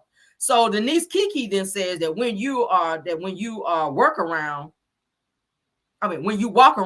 letting everything faze you. So then she gets cut off by Marceau, who says, but it actually does faze you, okay? So the girl was talking, Marceau done cut across her while she was talking and said, but it actually does faze you. Like, why do you care that much, nigga? Everything phases you because you be so in your emotions like damn Carl Thomas. You be emotional like Carl Thomas every time somebody say you ain't building shit. So then you want to attack the millimeters. So what are you trying to say? Damn. You stay attacking people that's not attacking you because you be phased about everything that somebody got to say. So Kimmy then says that that is actually a fine line, being phased and getting the record straight, you know. And so then Maurice then comes in and says that do y'all actually see a way of fixing all of this between all of you guys, meaning the kids and Lexi, all right? So then Lance, the son, then says that it's going to take a lot of willingness with everybody, okay? Mm-hmm. So then Mel actually shows up to the event. It shows her getting out. She put a little foot down on the ground. Shoes were serving, baby. I said, those are cute with the little bedazzled sandals. I said, okay. She has her gift in hand. Now, that's something I did not see from the Scots with they broke asses. Mr. Oh, we're all millionaires. That's Tisha. We're all millionaires. None of y'all asses came in with a fucking gift, though, when you knew that this was this woman's birthday. How you come up in there, Tisha? You were drinking the most, and I know I'm jumping the gun a little bit. Tisha, you was out drinking everybody. Ain't brought a bottle or nothing, and your ass did not bring a gift. Okay, with your drunk ass. I can't stand people like that. Don't come to my shit and eat and drink more than everybody else and ain't brought nothing. I ain't brought a damn thing but your appetite. All right, so like I said, Mel shows up, honey, with gift in hand. Bodying was bodying, baby. The body was bodying. All right, cute shoes, because that's the first thing I was looking at, baby. Them shoes. I said, I got to see these shoes, girl. So the shoes was showing, girl. The body was bodying. She had on this purple type bodysuit, honey. It was curving all her curves, baby. Hugging all the curves. She had on the blonde short hair, because y'all know she serves with the blonde short hair, baby. She had her sunglasses on, even though it was at night. I said, Mel, please don't run into the damn door, girl, because it is at night. She had on them damn sunglasses, but she was serving the girls, honey. Again, she was serving the girls, okay? All right, so Mel goes via confessional, child. Mel says that I'm glad about my friend's birthday party, okay? Talking about Nell. She said the one thing I know, that Nell is about to cut a rug, baby, and I'm about to be cutting one with her. I said, yes, girl, go on and cut a rug with her. All right, so Marceau sees Mel, honey, when she walks in, and baby, it's like somebody stopped the record, like, okay? Because Mel, baby, when she walked in, I didn't see Marceau look at Tisha like that. Oh, let did she say that? Because she had some tight shit on too, and the body was not bodying, girl. It looked like you ate a stack of pancakes before your ass walked up in there, because your stomach was protruding up out of the front of your shirt, girl. Yes, it was, girl. It looked like y'all stopped by IHOP, and y'all had all you can eat pancakes on your way to the damn party. Tisha, your stomach, honey, was stomaching. Okay. The stomach was stomaching. But baby, when Mel came through, baby, when I tell you she came through. All right. And your husband girl was like Tupac, because all eyes was on Mel, baby. All eyes. I'm talking about even Maurice's ass was looking. This was Marceau when Mel walked in. Marceau was like, I said, well, damn, that's more than a 5-second once over, okay? Women, if your man is looking at another woman longer than 5 seconds, he drooling. He is drooling. He is imagining her undressed. He is looking at every curve. He is imagining some things, okay? And you might have to pop in the back of the head and bring him back to life and like, look, bitch, all right? Okay. All right, so, but yeah, Mel was serving, girl. All right, so Marceau sees Mel coming in and said, oh, hey, Mel. And it was one of those types of hey, okay? Like, oh, hey, Mel, like, hey. So you didn't say that to your wife, though. Mm-hmm. So everybody's speaking. Everybody is, somebody Marcia was in love. Everybody's speaking to Mel, okay? Kimmy is sitting back doing what Kimmy always does when Mel enters the room. She's giving Mel this once over. She's looking her up and down. Kimmy, and I said it's so obvious. The cameraman was right on Kimmy. I said, Lord, look at Kimmy sitting over there looking like a big ass hater with all them damn dry ass sitting up there like this. Like somebody stole her damn bike, looking at Mel like this. Looking at her up and down. I said, bitch, you can smile because she's serving. She's serving. Why are you looking at her like that? Hating ass. Looking at Mel up and down. I said, look at this bitch. All right, so Tisha comes up to Melody, okay, which I didn't like this shit. It made me mad. It made me mad. This scene for this part here made me mad. Tisha walks up to Mel, all loud and acting ghetto as hell, with that squeaky, annoying voice, okay, and says to Mel, take them damn shades off, okay? Then she reaches up like this to get ready to take Melody's shades off, okay? Thank you so much, Kathleen Fullwood. She said, I'm weak and I'm crying. Thank you so much, dear, for the super chat. I really appreciate you. Yeah, child. She reaches up to get ready to take Mel's shades off. And Mel said, like, no. Don't touch my shit, okay? Now, I know you got them Dollar Tree shades up over there, but don't be touching these, baby. These are Versace's. These are the real things. Don't touch my shit, okay? So Mel let her know. She acted like she was going to hug Mel, but then them hands went up to the glasses, okay, with her hating ass, because Mel was serving. All right. And she says, I don't know where y'all are at. She says, Mel said, I don't know where y'all at, but I got to glow, okay? So they all kind of laugh, all right? They start laughing. So Tisha says, listen, talking to Mel, says, you said that you said something that you didn't agree with Marceau, and that you were going to say something to him about it, okay? And I appreciate she got ready to say something else, and Mel cut off, and Mel said, look, I'll discuss that with him another time. And I was like, yes, let her ass know. You ain't running nothing but your mouth. Go sit your ass down sit your $5 ass down before we make change here on you, Tisha. Ain't nobody asked you nothing. You don't tell somebody when to talk about something, okay? When she's ready to talk to him, she will talk to him. Sit your ass down somewhere. Doing too much. Too much, all right? Now, Melody goes via confessional. She says that I choose to wait to talk to Marceau because there's a time and a place for everything. And I agree. This is this woman's birthday party. There's no reason why she should come straight in the door after speaking to everybody. The vibe is good. Everybody's getting along, to then turn and jump into and chew his ass cheeks off about something that she will choose to talk to him about later. She knows when she's ready to talk to him, and she don't need you talking to him or bringing it up right now. Like you are the initiator of shit. Okay. Like sit your ass down. Oh, stuttering ass. All right, so Melody says that I don't want to bring no negativity or no negative energy to Nell's birthday party. Says that this girl is a lot tonight. Talking about Tisha, and she was. Tisha was too much. She's acting like her damn mammy when she be drinking. And yes, I said mammy. All right. So Tisha gets So Kimmy gets up to go over and kind of calm Tisha down a little bit. She kind of puts her hands on her shoulders and she's saying something to her. I don't know what she said. Production didn't put it up on the screen. Maybe because I didn't give a damn, okay? So Mel then asks everyone, says, is this our area? Is this where we're sitting? Is this where we're sitting? Again, Kimmy is still doing the once over, looking at Mel up and down in her outfit. I was like, girl, you didn't get a whole full view the first time your ass was hating? Well, here we go again. All right, so Mel then kind of sits down. She finds her seat and sits down. Kimmy is kind of fanning out still at Mel. She's just sitting there staring at Mel. I said, this is awkward. This is awkward. This is awkward. Like, why are you staring at her like that? God. So Mel then said that she wants nothing but fun, light, and positivity. Okay. Then Tisha said, Tisha kind of rolls her eyes like, yeah, all right. Okay. Being a hating ass biatch. So Kimmy then says, energy? And Mel said, yes, that's it. Okay. So Stormy, Courtney, Trisha, and Ken then arrive. Okay. So Tisha kind of looks and sees them coming in, and then she sees Stormy. She rolls her eyes again. Like here we go, like that. Like you knew they were coming. Okay. You knew that Tisha, just Stormy and Courtney and them were coming. So girl. All right, so Mel sees them coming in, and she tells them, says that y'all come over here. Like, we're over here. Y'all come sit over here, okay? So they're walking towards where Mel and them are sitting, okay? Courtney kind of gives Marceau like a dry fist bump or whatever, like, hey, how you doing? And then he kind of keep it moving.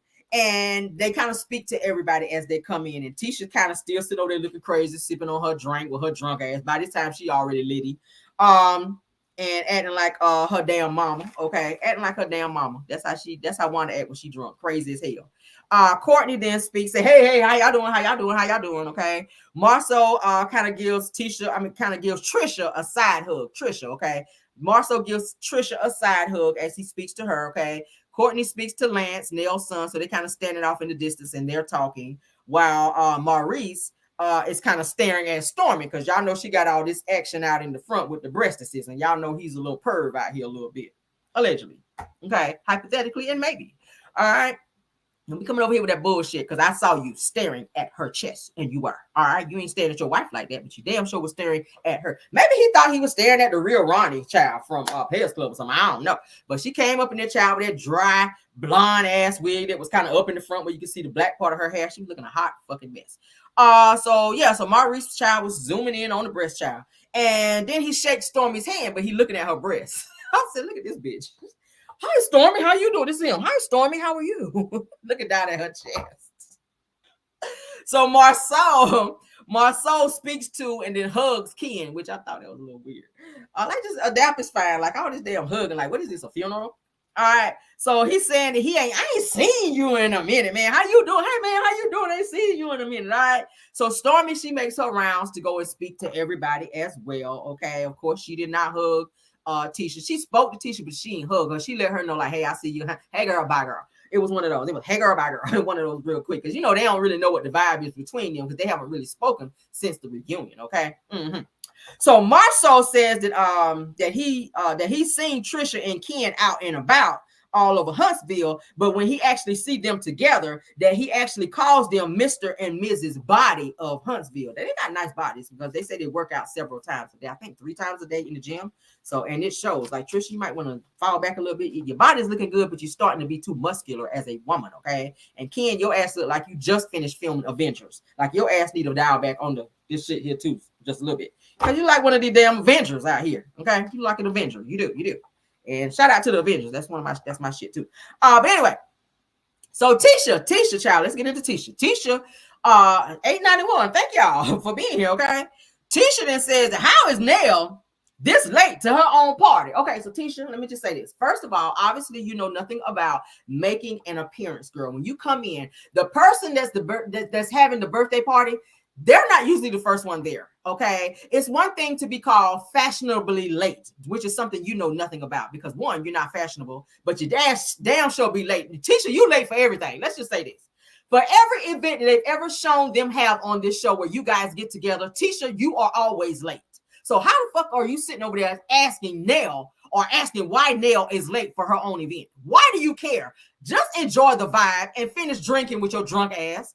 And just have a good time. Why do you care? It's like you on some type of time limit. Do you have somewhere else to go? I mean, is Wanda blowing up your phone asking you to come and get your kids because because she babysitting your kids for your drunk ass to go out and go, hang out at this damn party or something? Like, why do you care what time Nell get there? Like, sit your ass down or something, girl.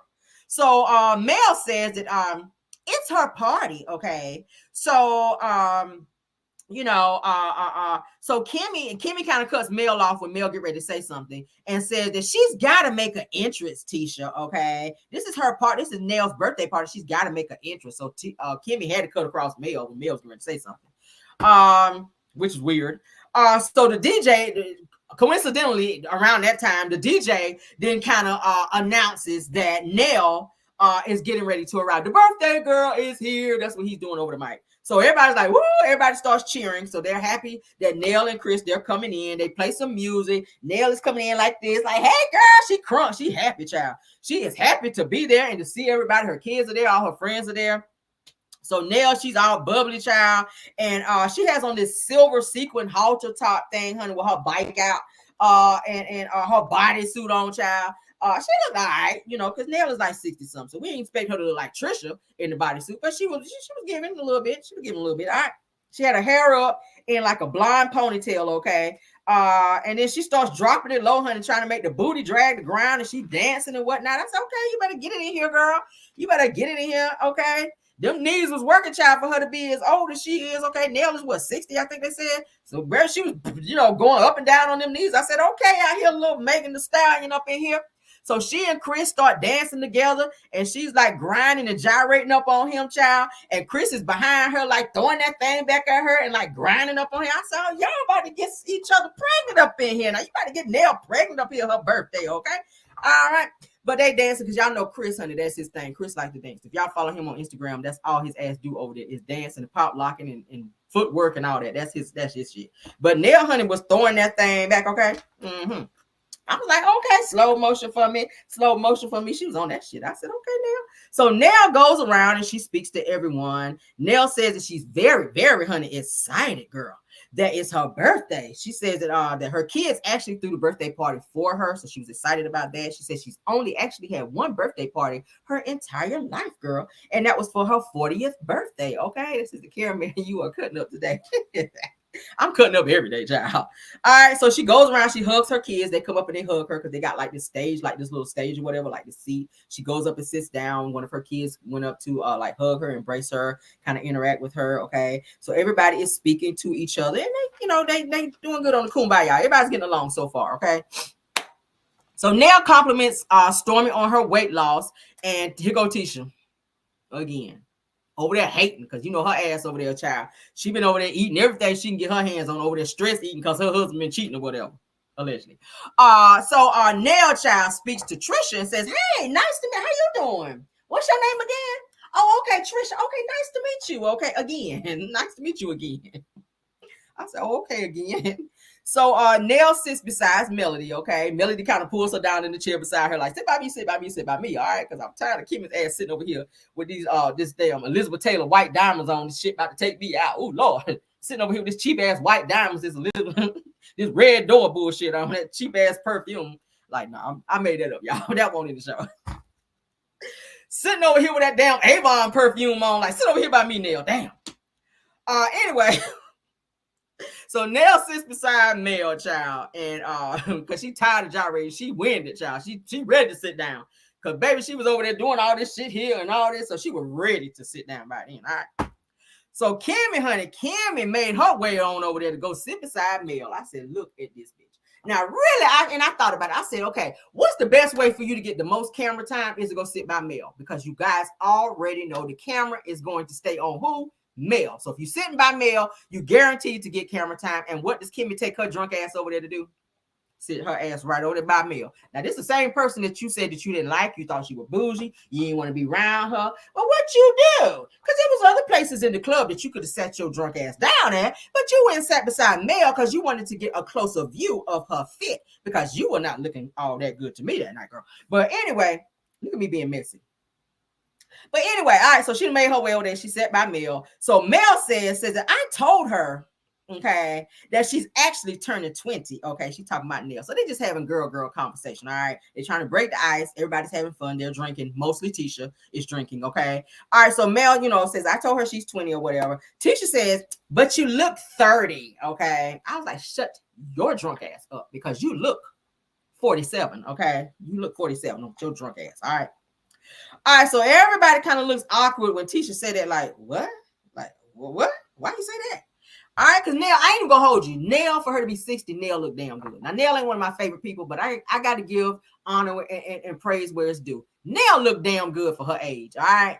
She looked good for her age. And y'all can say it in the chat. I know y'all not fans of Nell like that, but Nell look good. Nell look good. All right. Y'all know she done had a little tummy tuck.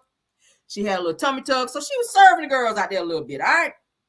All right, so Nell says that, do I have to discuss age? Okay, so she didn't want to talk about her age. She's like, look, bitch, I look good. That's all I want to talk about.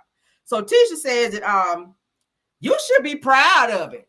Okay, when Nell says she don't want to talk about her age. So Tisha's like, you should be proud of it. Why hide it? Okay. Why hide all them lawsuits that you got? Because everybody been asking you to talk about that shit, but you didn't want to talk about that. You breeze over that. So let's breeze over her 60-year-old age. All right, so Nell says, why talk about age though? Okay. So Kimmy says that well, it's your birthday, so you can talk about whatever you want to talk about. Like, shut up, Kimmy. Why does Kimmy irritate me so much? So Tisha then said, age ain't nothing but a number. Okay, that's how she said. Age ain't nothing but a number. Okay, I said buller. The hell is a buller? Okay, she already slurring because y'all know her drunk ass over there. Tisha done had about 5 drinks by now that I counted. By now, Tisha done had about 5 drinks so far. Okay, drinking up all the fucking alcohol. Who told her it was an open bar? Because baby, she is open. Okay. To everything at the fucking bar, okay? All right, I said, girl, let me find out you ain't trying to be R. Kelly Jr. out here talking about age ain't nothing but a number. You see what happened to his ass and he locked up, all right? Dial back on that age ain't nothing but a number shit.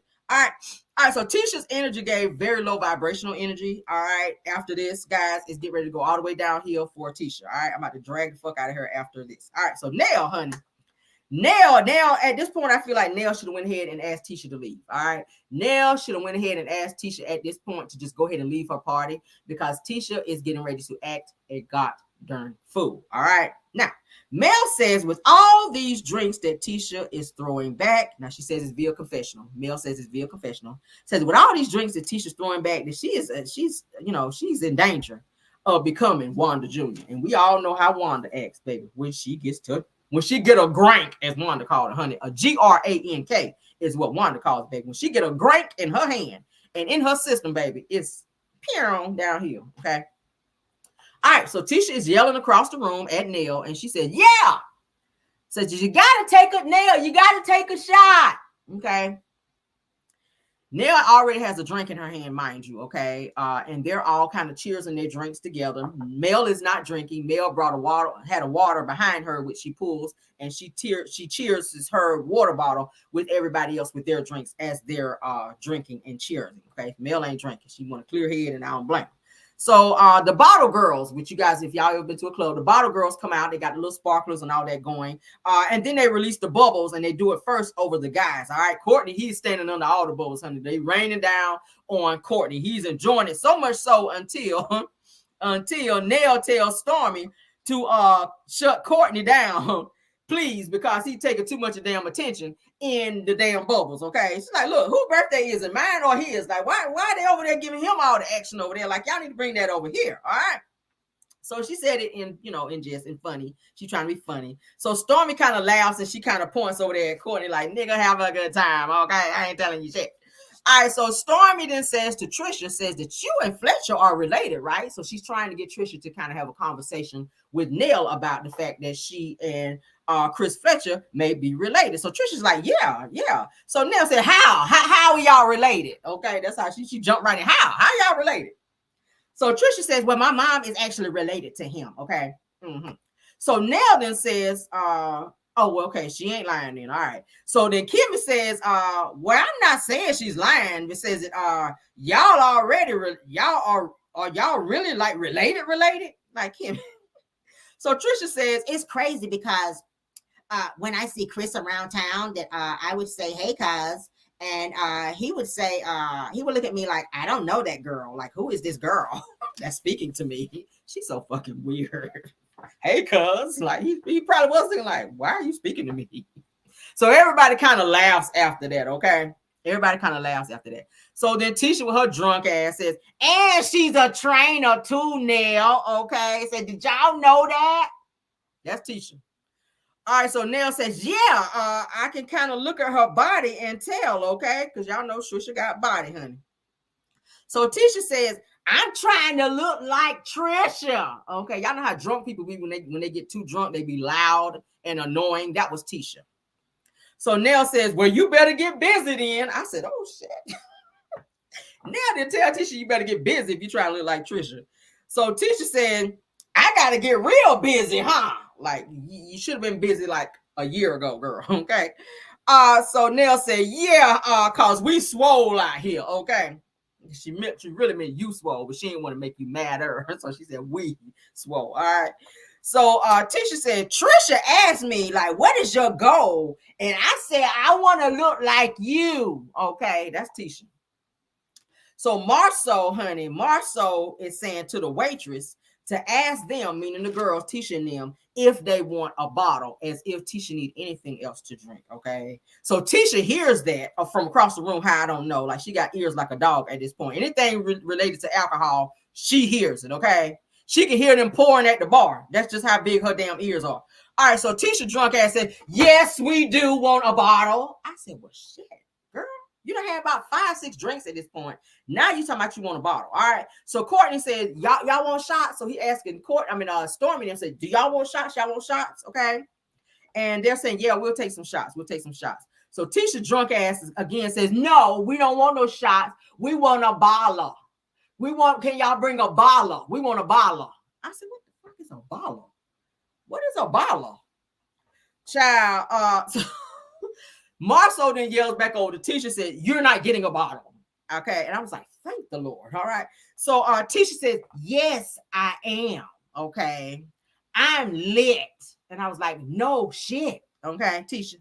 All right. So they're all having small talk. All right.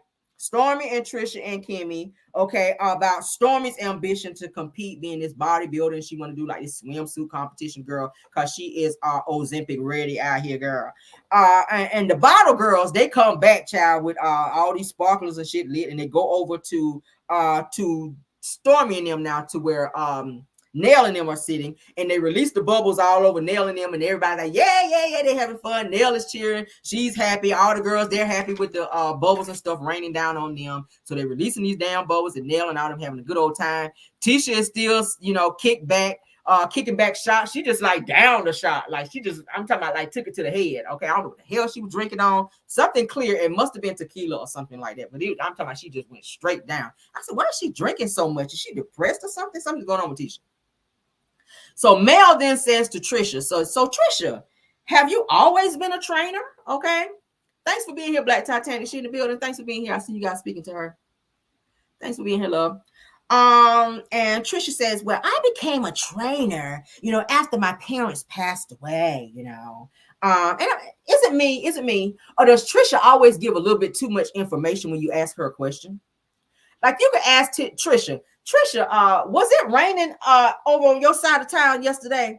She gonna say, girl, yeah, it was raining the other day on my side of town, and me and Ken, girl, we was over there fighting like cats and dogs. Like that's some information that we don't need to know. I feel like Trisha always put 20 on 10 when you ask her something, okay? But she said, I became a trainer after my parents passed away. Like you could have said, I've been doing training for some years now, but she always adds some crazy shit into the conversation. And so now it's like weird vibes because everybody's like, oh my God, my condolences. Because everybody was already like, turn up. And now we're like, oh my God, my condolences. Like, are you okay, girl? It's like one of those conversations when she kind of threw that in there because it changed the vibe a little bit. Because now everybody's looking like, oh, your parents passed away? Like, bitch, we had a birthday party. Why would you mention that now? Like, shit. Now I need a drink. Jesus. All right. So Mel said, so both of your parents passed away? So everybody's like, oh my God. So Trisha was like, yeah. Within months of each other. Okay. They passed away within 7 months of each other. Yes, around 55 years old, and my motto has always been that 55, alive at 55, girl. They passed away at 55, and I said, I want to be alive, baby, at 55. And I was like, Lord. Like, Mel, please don't ask her nothing else, because this shit is weird, and that's getting mad weird now, okay? So Mel looks at Nell like, what the fuck did I just do, okay? And Nell kind of looks like, just roll with it, girl. Just roll with it. All right, so Kimmy nosy ass gonna ask Trisha, are you married? Trisha, are you married? By chance, are you married, girl? And Trisha says, well, I was. And then she starts laughing. So they look like was. Hold up. Whoa. This is like this gonna be good. Hold up. She said was. Girl, this gonna be good. So everybody's like zoomed in now, like, girl, tell us all and don't leave shit out. Okay. So Trisha says, well, actually, girl, now I'm still married or whatever. But let me explain it first. Okay. Let me explain it first. So y'all don't be looking at me all crazy. All right. So everybody's like, woo, girl. Like, hold up, what? Hold up. You was married, but what? She said, actually, I'm still married, girl. But then I'm separated too, girl. And but I'm actually with somebody. I said, girl, you got a lot going on right there. Oh, God. So Kimmy said, so the guy you actually came in here with is the somebody else? No, girl, that's her brother. They came in arm in arm and they dating or whatever. Girl, yeah. You didn't see how they came in like booed up? Like, Kimmy, can you not read the room? Or is your libido acting up again? Shit. Yes, girl, that's who she's dating. They said that voice carry me a mellow man. So Trisha said, yes. Like, yes, girl, like that's who I'm dating, girl. I was like, Kimmy, girl, read the room, girl. Read the room, girl. All right, so Maurice then asked Ken. So it goes over to the guys. So the girls are talking, then it goes over to the guys. All right. So Maurice asked Ken, say, hey, guy, like, are you married, bro?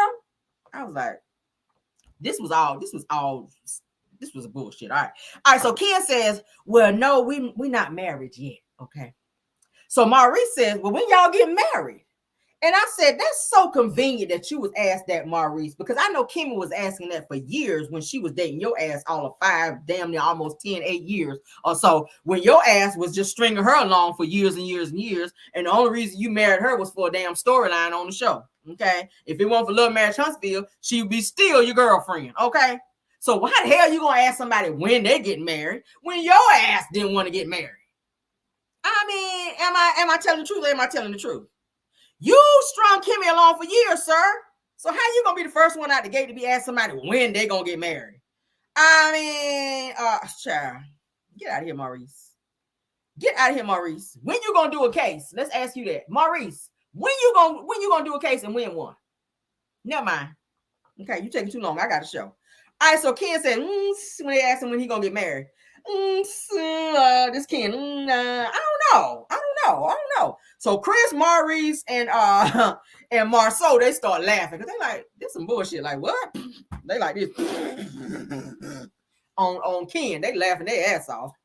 Ken looking like, okay, that shit ain't that funny though. Okay. So Ken then says, okay, listen, damn it, y'all laughing a little bit too hard. All right. Said that she got a couple things that she got to deal with first, all right, before we actually get married, all right? She got to fix her situation with her ex first, all right? She's still technically married, okay? But they've been separated for like 5 years, all right? So then Marceau then says, well, when did you find out, okay, that they were separated? So Ken says, well, I actually knew out the gate, says that it was never a secret to me. So Ken says, via confessional, he says that I'm private. I'm a private guy. But he says with me and Trisha, he says that I do want it to be known to the right people because she shows up with me to family functions and people wonder who I am. He says, and people, he said that people aren't aware that she and her ex-husband are separated. So I'm just like, how you guys are going to family functions and you guys have been dating? I think he said they've been dating for like 3 years now. So do you guys not go around family? Is this like a secret relationship? Like, do y'all really hang out like that? Do y'all go to family? Well, obviously, y'all don't go to family functions. If you're saying y'all go to family functions, and people like, who is this built nigga right here that Trisha's coming up in here with? Where's her husband at? Like, it's weird. Y'all been dating that long, don't nobody know y'all. It's weird. All right, so Mel then says to Trisha, says, so you separated for like 5 years? Says that when did y'all start the paperwork, okay? So Trisha then says that no, we actually never started it, okay? Shout out to the 919. We might have 1,000 in here. Y'all better show off in here, okay? Please hit that like button as well, all right? Thank y'all for being here.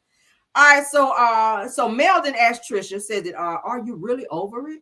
Meaning the marriage, the marriage to the ex-husband. Trisha said, oh, absolutely. Yeah, I'm absolutely done with it, okay? So Mel said, oh, okay. So Nell then says, well, go ahead and send him on then, Trisha, okay? Meaning let his ass go. If you done with him, girl, then let him go. Meaning go on and file the damn papers, okay? So Trisha says, we're actually going to go ahead and sit down and talk about that soon, okay? So drunk ass Tisha sitting there staring at her like this right here, honey, looking all crazy. And then Marceau and Ken, they're over there talking, and they're saying, Marceau asked Ken, says that, is there anything that you're missing in that situation? I was like, Marceau, can you shut up and stay out their damn business? Why do he always feel like he got to counsel people with their relationships and their marriages when his is the worst one of all? Like, nigga, you cheat the most, okay? So why are you always trying to counsel people in their marriage and their situationships? Like, sit down, okay? And I feel like too, and this is something else I noticed with Marceau, I feel like Marceau is kind of milking the Trisha and Ken situation as well as he was trying to do with what's the child name over there with Destiny, with Moses and them. He's trying to stay in their situation because the more he stay in their situation, the more camera time he gets. You don't really give a fuck about Ken and this child.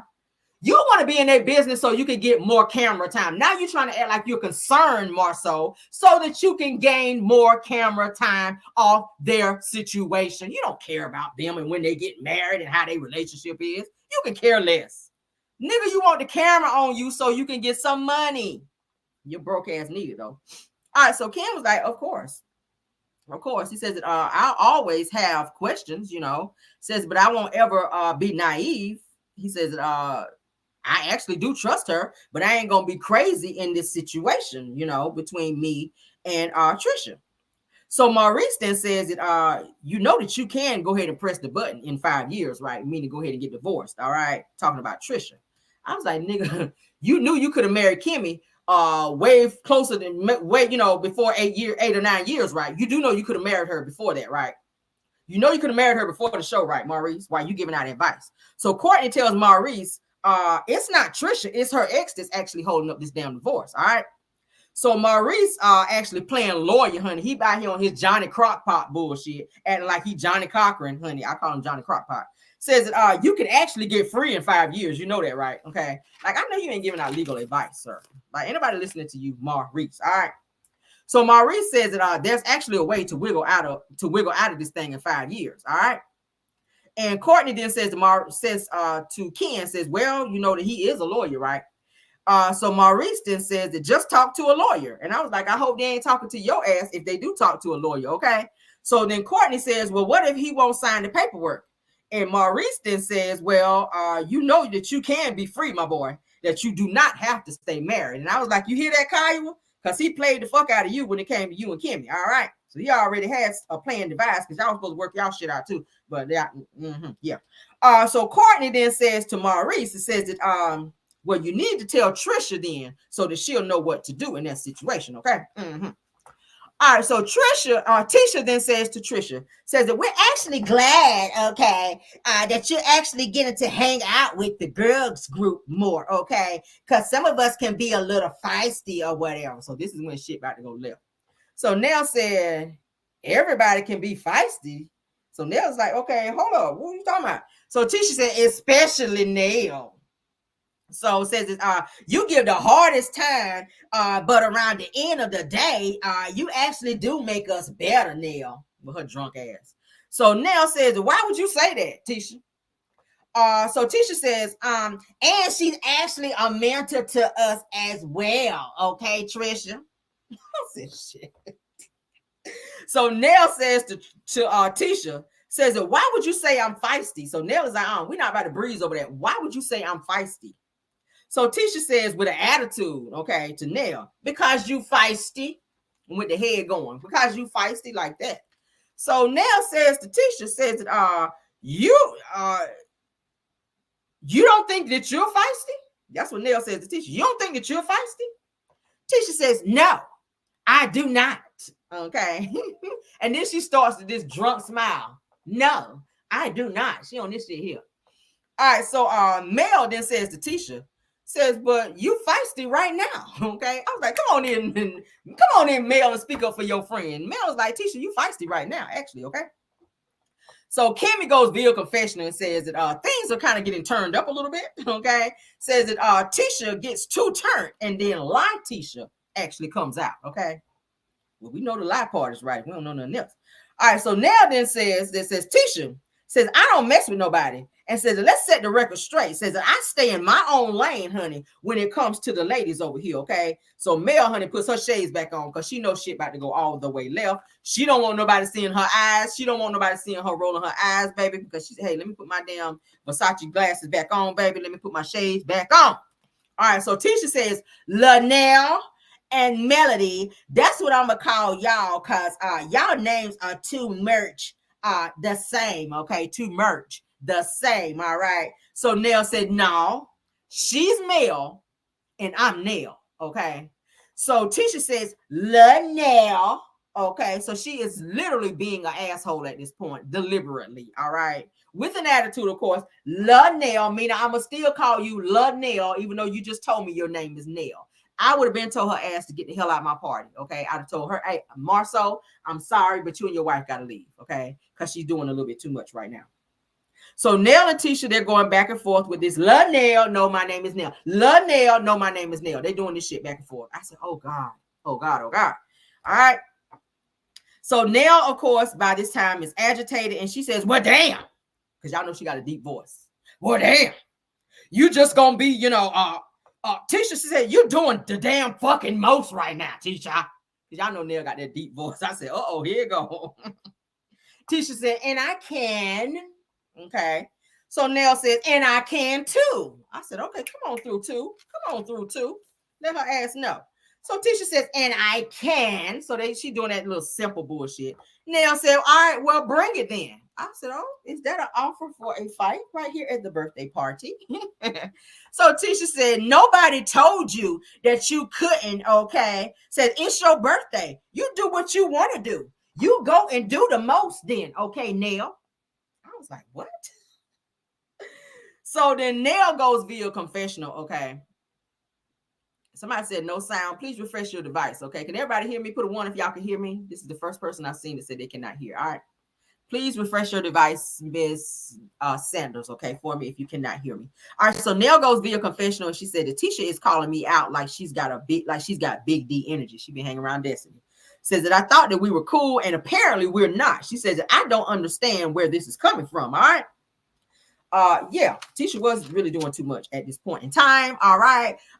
You were looking a hot fucking mess, and you obviously you didn't go get your hair done. It looked like she put a few Sealy braids in her hair and took them out and let them be all frazzled down and brought her ass up in there looking a hot fucking mess. Okay, your outfit was too tight, Tisha. You were looking a hot damn mess. Maybe it's because you be looking all fishy because you always be trying to wear tight shit when you really don't have the body for it. Okay, sis, you don't have the body to be wearing tight stuff, so you might want to stop doing that. Why are you coming to other people's events trying to act all fucking ghetto, walking around looking like Baby Bop off Barney? Yes, I said it, Tisha. You were looking like Baby Bop off Barney doing the fucking most at Nell's birthday party, and I would have told your ass to get the fuck out and not think about coming back, okay? Yes, catch your Uber, bitch, because you're not taking my party bus back to that raggedy, broke down house that y'all ass call a renovation. Did we cover it? Okay. All right, so Tisha says that I'm not coming around you. I'm not actually coming at you crazy, okay? After Nell said, why you coming at me like that, Tisha, okay? Mm-hmm. So Tisha says, well, we'll talk about this later. And I was like, bitch, no, we'll talk about this now. Because your ass been over here doing the most. We're going to talk about it now. You brought it up. You've been acting the damn fool the entire fucking time. So you don't get to tell me at my event when we're going to talk about what fuck I want to talk about, which will be now, okay? Yeah. So Stormy then says to Nell, says it, what is it? Like, damn, says it, do you have a clue what's going on right now with Tisha? So Nell's like, no. So Stormy then says to Tisha, says that you actually made it very weird. And it's kind of outside of your tone too. So Tisha says all loud, says that no, it's not weird, actually. Okay. And she said, but what is weird as is inviting somebody to an event, okay, when y'all haven't talked in months. That's actually what's weird, okay? She's talking to Stormy. So Tisha then says to Stormy, says it to me, like it's just weird because we haven't actually had a conversation, okay? CONBVERSATION. That one, okay? So Stormy then said, apologies for being weird, okay? So Tisha points to everybody. She's pointing at Kimmy, she's pointing at Mel and Nell, and then she says, would you guys actually feel weird, okay, if y'all witness us at the reunion and y'all actually witness what happens to us at the reunion, right? So would y'all not think that that's weird for her to then ask me to an event? Like she's pointing like this to each one of them. All right. So Mel, honey, Mel said, don't include me in this. Okay. Like Mel's like, I don't be in this bullshit. Like, don't include me in this. So then Tisha, she looking like this because y'all know by now her eyes is like Bob, honey. She done had about 8 drinks. Her eyes is crossed and cocked like a pistol, baby. She don't know who the fuck she's looking at this point. So Stormy then says that I said at the reunion that I have respect for everybody here and I have great energy tonight. Okay. So Tisha says, and I have great energy too. So Mel then puts her shades back on because Mel like, here we go again. All right. So Nell then says that y'all hash it out, but do it, by yourselves, just not here. All right. Mm-hmm. So Tisha just keeps talking like Nell ain't said nothing. Nell just said, all right, look, enough. Y'all talk about this on your own time. We're not going to talk about it here. Tisha talks over Nell and continues to confront Stormy, which I thought, again, that was fucking disrespectful. I would have security or somebody else escort her ass out of there like Mel did her at her event. All right. So Stormy then goes back and forth with Tisha and says, you said to me, go pop some pills. What did you mean by that, Tisha? Okay. So now they about to start arguing. So Stormy says, run that back and tell me what you meant by that, okay? So Tisha's still sipping on her drink, which she don't need no more. She says, I mean, you tell me what I meant by that, okay? So they continue to argue back and forth, all right? So the guys are now kind of zooming in and looking at this interaction between Stormy and them going on, between Stormy and Tisha. So Stormy gets louder with Tisha and says, tell me what you meant by go pop some pills. So she like that on Tisha now. I was like, okay, Stormy, damn. So Tisha says, the invitation didn't make no sense, okay? She don't know what the hell she talking about. So Stormy says to Tisha, and she claps at her when she says it to her. She says to Tisha, she says, and again, what did you mean by go pop some pills? What you mean by that, okay? So then Tisha didn't want to be outdone, honey. She claps back at Stormy. She said, you heard what I said, okay? You heard what I said. So Nell kind of looks between Tisha and Stormy at their interaction like, bitch, no, y'all didn't. No, y'all not doing this at my party, and I just told y'all to turn down, okay? So, of course, you guys know there is a cliffhanger. It ends there. The episode ends there. So that's where it's going to pick up, where the two of them are arguing, okay? So let's go ahead and get into what is going to happen on the next episode, because y'all know I like to give you guys the deets on what's happening next, all right? Because we already know the ratings are going to be in the low 200,000s if it gets there. All right. So let's get into what's going to happen next. All right. Now, so before we get into that, Tisha would have ate that damn drink. Okay. If she would have clapped at me like that, baby, you'd have ate that drink. You'd have ate that cup. You'd have ate the straw, all that shit. You'd have been full because you'd ate every bit of that. The cup, all that. You'd ate every bit of it. The ice, the cup, the straw, you ate that shit had you clapped at me like that. Okay. Because I see that at 3. But not that I'm violent or nothing all the time, but bitch is not going to be trying people like that. But let's get into the next episode. All right. Did y'all like that? Did y'all like that? Did y'all like the review? All right, so next episode is everybody is actually saying happy birthday to Nell. They bring the bubbles out again. The bubbles are flowing. Everybody's drinking. They're having a good time. Everybody's turning up at the party, okay? Nell says to Stormy and Tisha, says, either you don't like each other, okay? She says, hold on. She says, either of you don't like each other, or either you like each other or you don't, okay? That's what Nell was saying, okay? Tisha said, I don't, meaning she don't like Stormy, so that's how she said it. All right, so Nell says, well, let's let Tisha know that she's doing a lot at the party, okay? So she lets Tisha know, girl, you're doing too much right now at the party. You are doing way too much at this damn party. All right, so now next scene is Tisha and Marceau. They're home. Marceau is doing what he always likes to do with Tisha when she asks for food out in public. He is getting in her ass at the house, okay? He is scolding her. He is letting her know, bitch, you were doing the absolute most, okay? With your behavior at Nell's party, it was thoroughly embarrassing, and you ain't always got to respond when somebody else say something to you. He was on that with her, scolding her like a child. So she's explaining herself like the 15-year-old that she is, okay? She's acting like a child. She's acting like a child. So Tisha kind of acts like she's getting ready to start crying because she's frustrated that Marceau is calling her out on her behavior. And she said, why do I always feel like you call me out every single time? And for every mistake that I make. Okay, that was not a mistake, Tisha. That was something that you were doing because you wanted to be seen as well as heard, because you're not seen and heard at home. You're not, I'm gonna say it again, Tisha, you're not seen and heard at home. So when you get out in public, you always act a fool like that because you crave the attention of others because you don't get it at home. I'm gonna be transparent. You don't get attention at home. So when you get out in public, baby, you need attention. And you don't care who you get it from. That's why you were acting a damn fool. Mm-hmm. All right. So Marceau said, I don't do that to you. Okay, I don't do that to you. So Tisha and Marceau, like I said, Trisha and Martell are in the gym, y'all. So the two of them are actually interacting. Trisha and Martell are seen in the gym. All right. Lord have mercy. Martell asked Trisha, is Ken a side dude? Now, this nigga here got a nerve to ask somebody, is anybody a side nigga, when that's all you had when you were married to Melody Cherie was sides. Okay. So they in there, they look like they get ready to work out because y'all know Trisha told Stormy that she is going to help Martell get his body together so that he can be at this damn function that Stormy is going to be having. So she's going to be working Martell out to help him get his body back, okay? Which I would have done that shit. So now all of a sudden, coincidentally, Martell actually knows Trisha now because he's having a full-blown conversation with her. He's telling her business, that she's a side, that Ken is a side dude, and that Trisha is still married. Now, just the other day, you didn't know Trisha. But now in the gym, you telling her all her business, Martell, with your fake ass, okay? Why is he always in everybody's business trying to tell them that they are married and that they're a side chick? Nigga, did you remember you were married when you was out here busting it wide on with Ariane and every other aunt that your ass was out there with? You try to do the same thing with Chris Fletcher, and you try to do the same thing with Nell. You were telling Nell she was a side chick. You were trying to tell Chris Fletcher that he was messing with Nell during the time that he was married. But nigga, you seem to keep forgetting the fact that your ass was out here sleeping around and doing shit when you was married. But he don't like nobody talking to him about his shit, which is so weird. Martell don't like you correcting him about his shit. And as soon as you do, then he wants to do all that yelling and yell over you because he don't want you to check him. But he's one of the niggas that you could never check, but he want to check you and tell you about your shit. Mm-hmm. So Martell asked Trish, is Ken a side dude? Trish says she hates explaining it, but no. Okay. I would have checked his ass on that.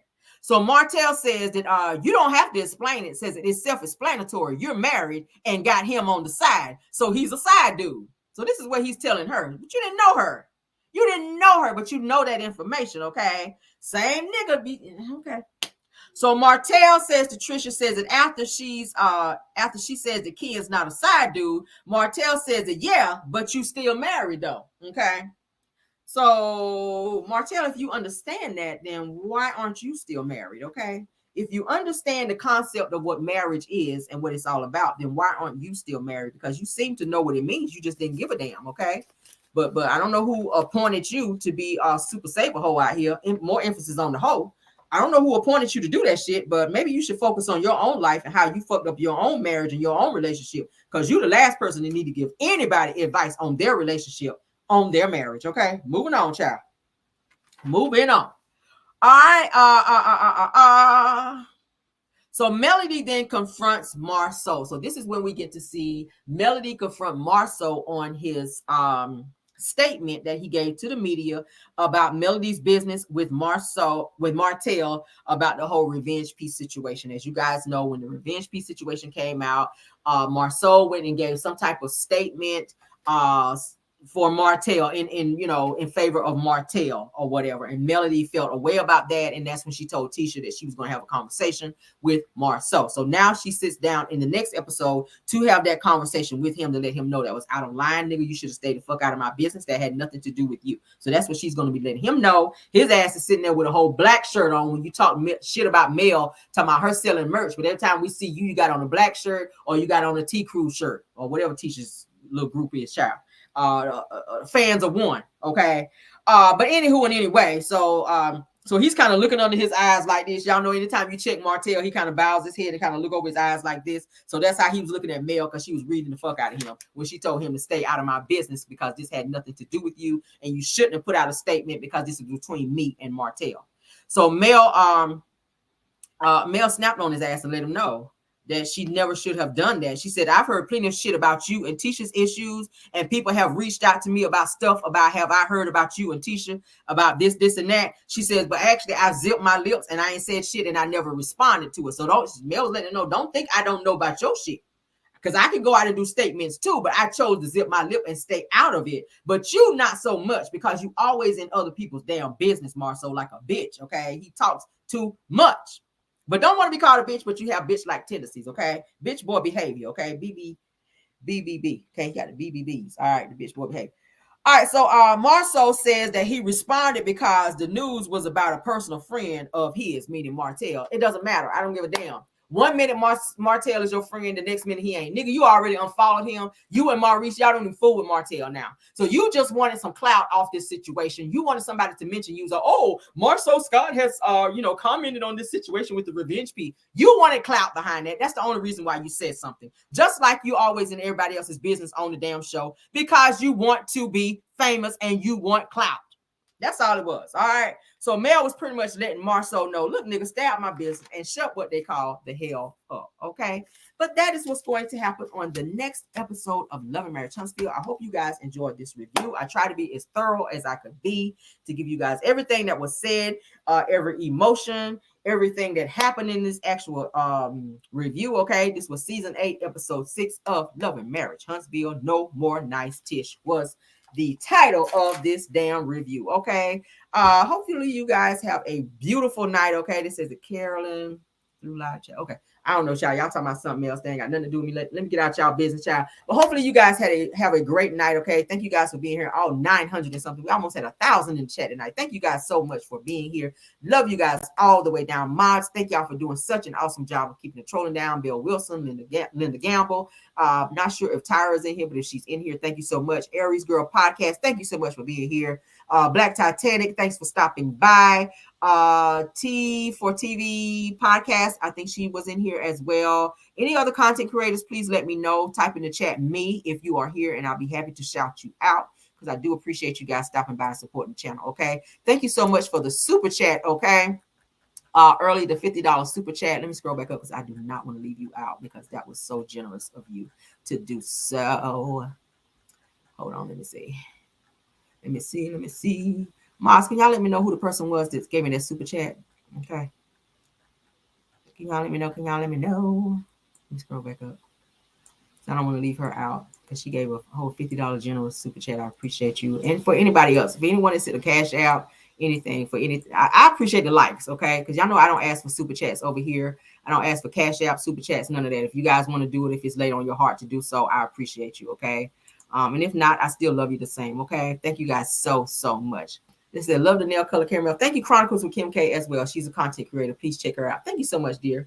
Y'all know I like bright colors. If y'all watch my nails, I do bright colors on my nails. Okay. Thank you so much. I appreciate you all. Kathleen, thank you so much, Kathleen, dear, for the super chat. Okay. Very well, very much appreciated. Okay. Love you guys so much. You guys have a great night. Love you guys too. Thank you so much, Tanya Allen. I will see you guys in the morning for Car Chronicles. Okay, I'm still getting that show together for that as well. All right, so I'll see you guys in the morning for Car Chronicles. You guys be blessed, be safe, and love you guys down. All right, let's get y'all music, honey, so y'all can twerk on up out of here. Y'all be safe. Love y'all, and bye.